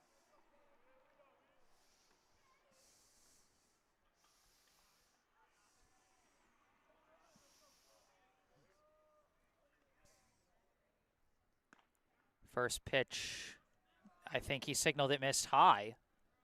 I don't know. So that's ball 1. I don't know exactly where that missed. He's been calling it a strike all day, but it can sometimes. Here nor there. Yeah, we don't have the same viewing perspective. No, I'm not the umpire. I'm not one to argue, but that foul ball, which sailed right past one of those light posts, makes it 1-1. Be present for the Squirrels.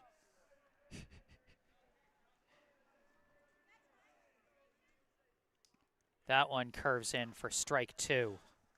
Brendel just looks at him like, what? Why are you pulling the string on me? I mean, that's the thing, is sometimes the pitches hang on Collins, but sometimes they dip right as they're supposed to. As that one comes in low and fast for ball 2. The case with that pitch, though, is it hung, and he didn't expect it to hang, and just the magic of Charlie Collins. 2-2, the count to Brendel. And he fouls that one off and stays alive at 2-2. Brendel lucky to get a piece of that one. Brendel still battling here in the top of the 6th with 2 down and the bases empty.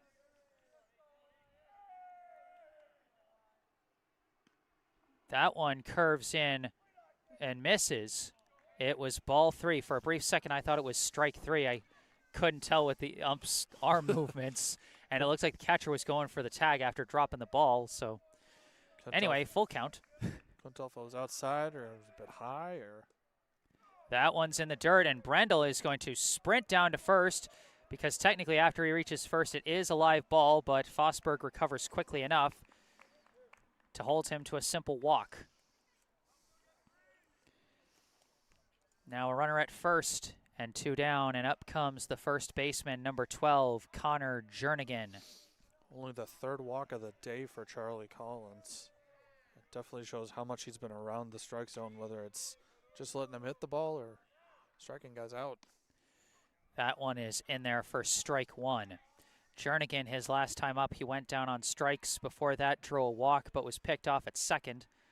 So 0 for 1 so far with a walk.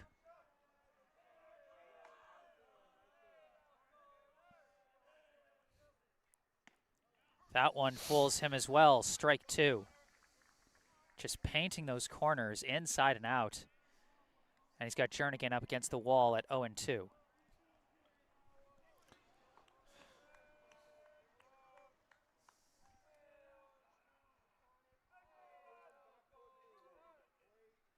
Swing and a miss. Jernigan goes down on strikes.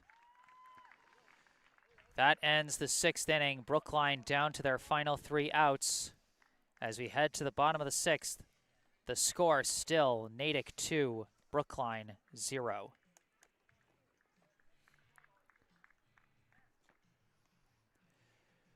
So we'll see if Brookline decides to make any pitching changes here in the bottom of the 6th, or if they send Hart back out there.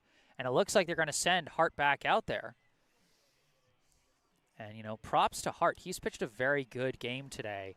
I mean, He's just had some unfortunate luck. Yeah. That's all there is to it. He was putting the bat to the ball, and the ball was just sailing out to left center field. That's all there is to it. Yep. Due up will be the 4, 5, 6 hitters, Collins, Byrne, and Bodewin. Now, they do teach you to pitch to contact, but I don't know if they teach you to pitch to contact that much. Yeah, no, it can be so tough. Like I said, all it takes is one bad inning. You know, a few hits get strung together, and suddenly you're losing the ball game. And when you're down by 2 to a guy like Charlie Collins, it feels like you're down 20. It feels like, yeah, it feels like you're down at least 10. Especially when you're throwing the ball the way he is now.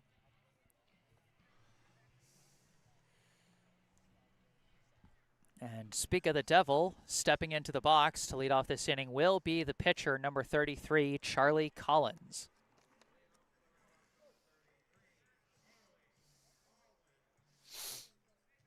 Charlie has put the ball in play today, but he's also gotten a taste of his own medicine with a strikeout. Indeed, I believe it is 0 for 2 so far today for Collins, a strikeout and a double play, and he slices this one foul and out of play. That 4-3 double play in the first inning. Yes. You know, speaking of seeing foul balls fly out there, you were talking about the late pull earlier, and I think you were wondering whether or not the ball might hit it as he fouls off another. Have you ever seen a ball hit the lights at a baseball stadium before? Only in a movie. Only in the natural. Happened to me once. The lights were right above me. Oh, that sounds scary. I didn't even realize. I was so focused on covering the game for work that all of a sudden everybody's like, "Oh my God!" and like the balls landed next to me. It's got burn marks on it from the electricity. There were like some glass shards like right next to me, like a couple of feet over. Again, all I've known is I've seen it in the natural. Classic baseball movie, but Not the most realistic scenario. Not exactly, especially with how far he hit the ball. Indeed. 2-2, the count now to Collins.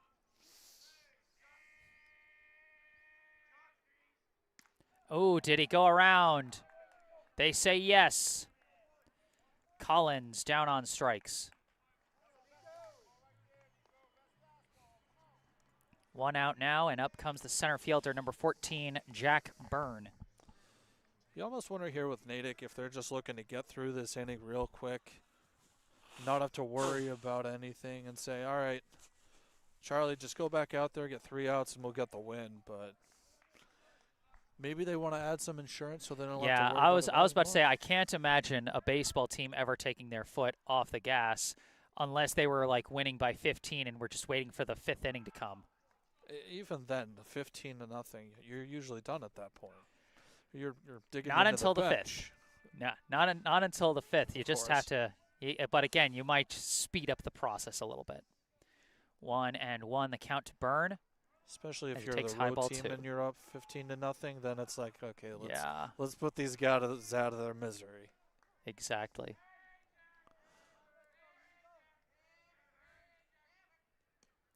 That one is going to miss as well. 3-1, the count to Byrne. Last time up, Byrne grounded out to second. And before that, popped out to short. So he's 0 for 2 so far. Skies that one foul and out of play. That will fill the count at 3-2.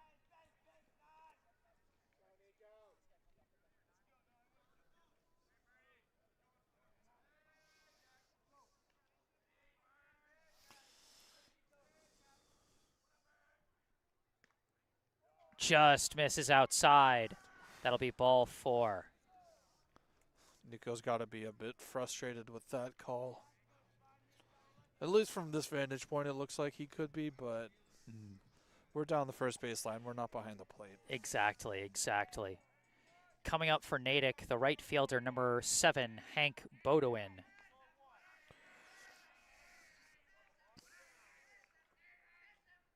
First pitch, and he sends it out to right field. Brendel is chasing it down the line, picks it back up, chucks it back into the infield. It's going to sail all the way down to third, and Bodewin is going to advance on the throw.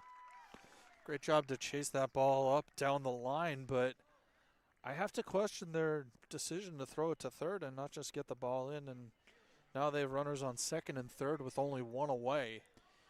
Yeah, no, that one was a slight bit of a misplay out and right there.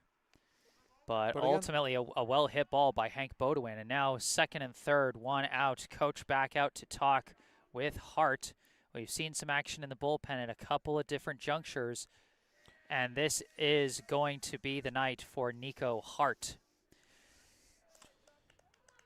An effective pitching effort deep into this game. But unfortunately, going up against a really tough pitching opponent in Charlie Collins is, it leaves it so just a few hits suddenly make you the pitcher on the hook for the loss. And it's not to say that he had a bad performance. It's not to say that he went out there and he let up 10 runs. He let up 15 hits, walked 10 guys. No, instead he came out firing in the last few innings and had, 5 strikeouts in a matter of 6 batters? That's still pretty good. Yep. Taking over for Hart on the mound is going to be number 17, Charlie Engelman. This marks his team-leading 9th appearance on the mound, his 7th as a reliever. He's got a 1-3 win and loss record on 16.1 innings pitched, an ERA of 5.14, a WHIP of 1.71, and 13 strikeouts. First batter he's going to face is Braden Homer with runners on second and third and 1 out. Now the real question I guess we have to ask ourselves is, will we see Hart in the top of the 7th in the lineup, or are they going to turn to the bench and hopefully and maybe get some more? That's a good point. Unless it looks like they're keeping Brendel out in right field. So my guess is that it's going to be a simple 1-to-1 switch in the batting order, which means Engelman will get a chance to bat in the top of the 7th, as due up ordinarily would be Kessler, Hart, and Kravitz. But with Engelman now taking the mound, it's a likelihood that he will end up stepping up to the plate as one of Brookline's last chances in the top of the 7th.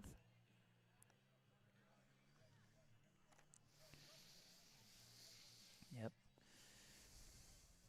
And, Xander, we have talked about a few close calls here today, but like we said, we're not the officials. We don't have the same perspective they do. And I always like to preach that people got to hold a certain amount of respect for the guys in the black shirts, because there's a national shortage of officials that's been going on for years now, and it's not going to get better, unless we respect that these guys are needed to have the games happen. And they do a fantastic job. You got to, like you said, you have to give them a lot of credit, especially the guy behind the plate. He's making calls on a split second. He doesn't have that automated system like they have in the minor leagues, telling him in his ear, that's a strike, that's a ball.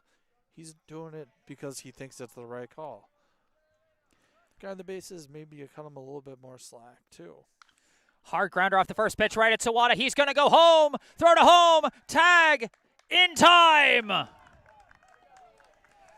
The 4-2 fielder's choice. And that's not an unfamiliar play to Keenan Sawada. He's been making those throws home from the infield on a number of occasions this season. And that one just saved a run. So now with runners at first and third and 2 down, up comes the third baseman, number 11, Drew George. Definitely the right call to go home there to keep that run from scoring. Yeah, I mean, if you've got the opening, if you've got the time, attempted pickoff bounces out of the glove of Jernigan, but not very far, so the runners will hold. I do, however, question the decision to go home with that ball for the runner. Why not at least go halfway, tease them, make them run you down?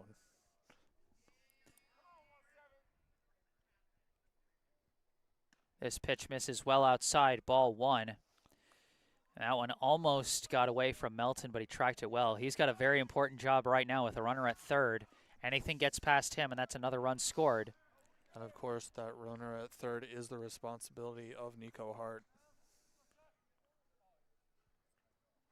That pitch is low and away for ball 2.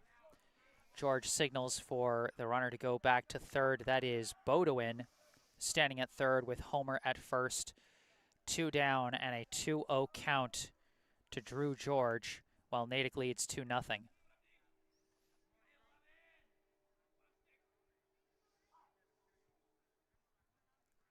This one is fouled off for strike 1. Excuse me.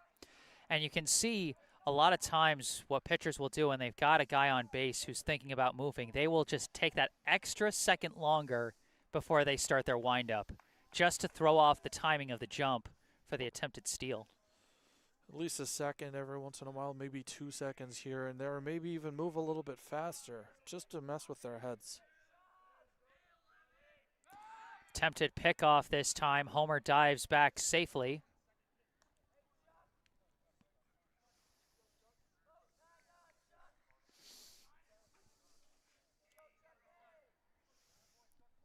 Count still 2-1 to George. Big lead at first. And he takes off. And he wasn't sure where to go, so he goes nowhere. And Homer takes second base. So he got caught, but I think they were worried about a potential run being scored while they did the rundown. And so tried to fake out the guy at third, but he didn't bite. And so in the end, The runner does advance safely.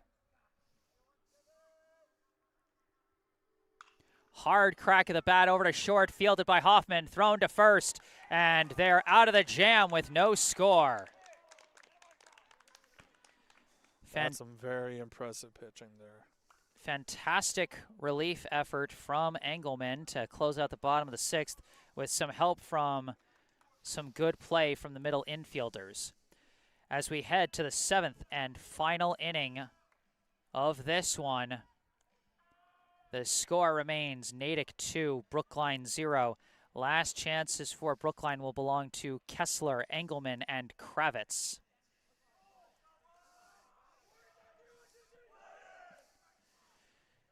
Getting a little bit of deja vu here as once again, this was the exact score they had in the bottom of the 7th back in April when Brookline almost put a rally together but still could not get any runs on the board. And like you were saying before the game off the air, Jesse, Charlie Collins back on the mound in the 7th inning. If he finishes this one, it will mark his third 7-inning outing in 4 chances against Brookline. And the only reason he didn't get 7 innings the other time is because it was ended in 5 innings due to the mercy rule. But in that, and ironically, it was that game where Brookline actually managed to score on him, although both runs were unearned. You could still argue it was a complete game. Yeah. So, going for his 4th straight complete game. Brookline down to their final 3 outs.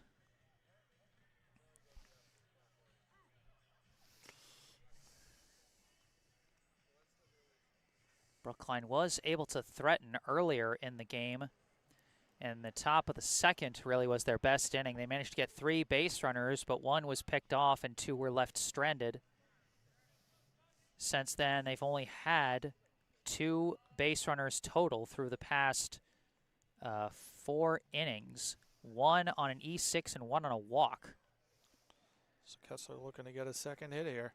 Yes, second hit, Second not hit just for the himself, team. but second hit for the team as well, as he is right now the only reason that Collins is not working on a no-hitter. Collins takes a step off the rubber temporarily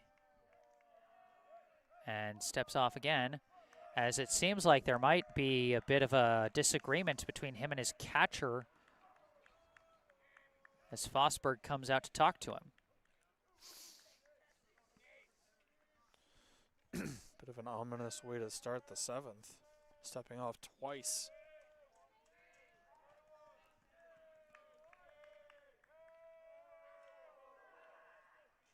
First pitch is low for ball 1. Got another note in the live chat pertaining to the last half inning from Sam Bunk. K-Dog always coming up clutch, referring, of course, to that big fielder's choice play by Sawada as Kessler swings and whiffs there for strike 1. 1-1 the count.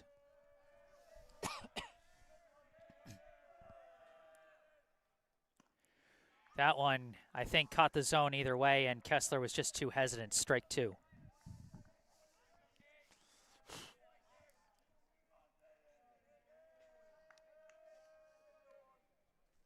That one comes in low around his shoelaces for ball 2.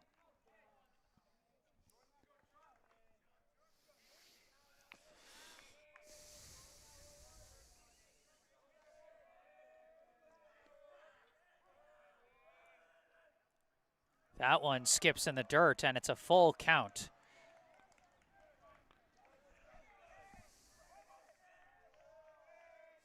Going for 5 consecutive innings with at least 1 strikeout is Charlie. And he got a piece of it. Kessler just barely staying alive here with a full count here on the top of the 7th. Looks like there was some sort of cross up there as the catcher completely missed that ball. Well, it was tipped. Barely. But still, if it's tipped, it throws off the angle just enough. Of course.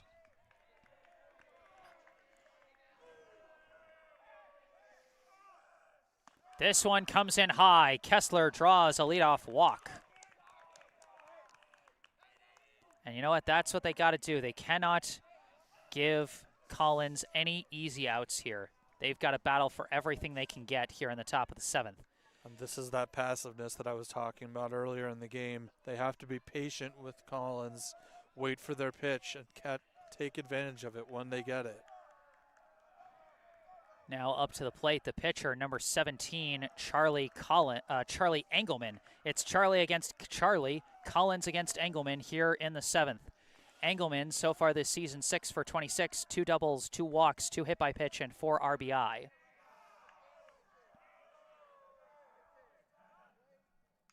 Fouled off, strike 1.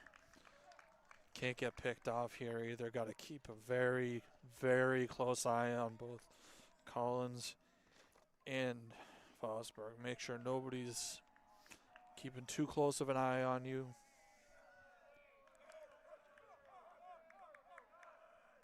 This pitch sails in way high for ball 2. Might have potentially been looking for some kind of a pitch out there for a pickoff move to first, but it sailed in too high, and so Fosberg couldn't make a quick move.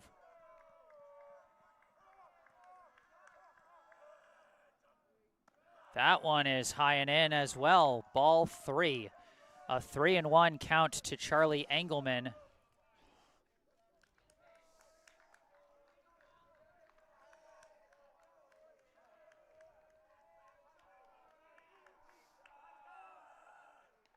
That one misses. Ball 4. Back-to-back walks for Brookline.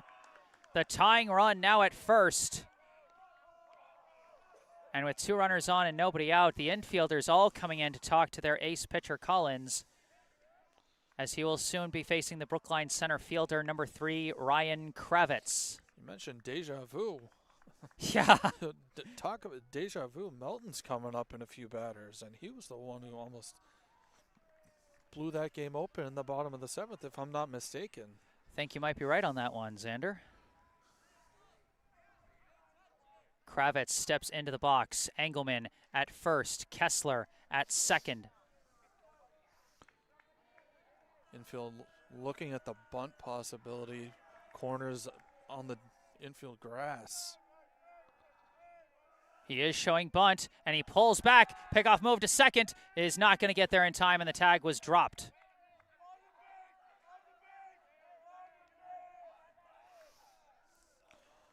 So ball 1 to Kravitz. Kravitz, his last time up, he flew out to center back in the 5th. And before that, drew a walk in the 2nd. So he's 0 for 1 with a walk thus far. Brookline bench getting rowdy, to say the least. Shows bunt again, pulls back again. So that will be ball 2. A 2-0 count.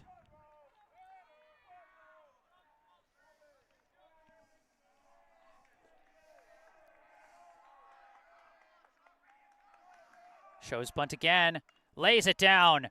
Fielded by the first baseman, applies the tag, but the runners do advance. 2nd and 3rd with 1 out. The tying runs are in scoring position for Brookline.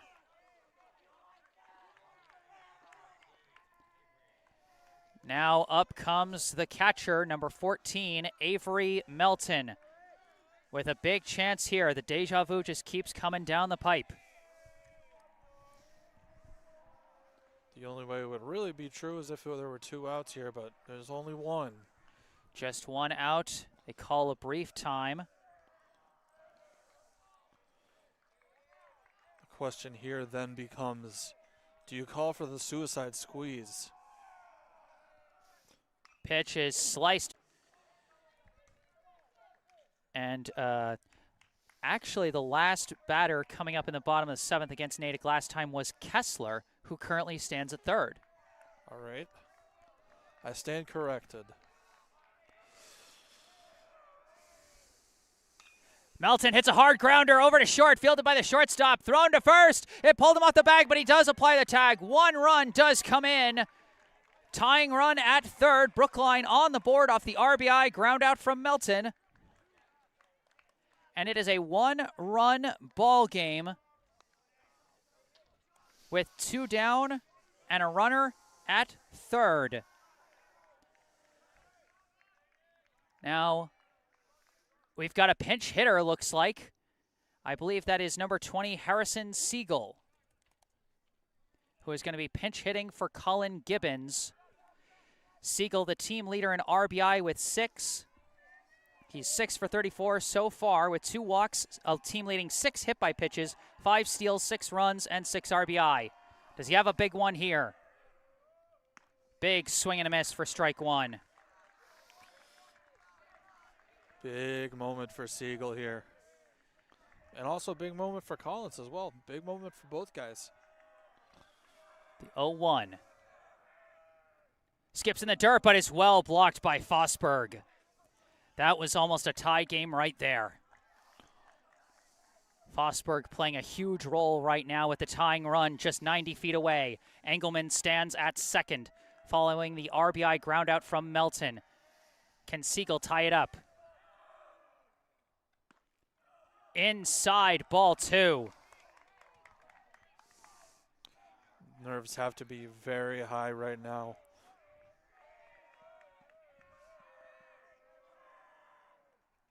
Hard swing, it's a grounder, kind of dies on the grass, but picked up by the shortstop, thrown to first, and that is the ball game.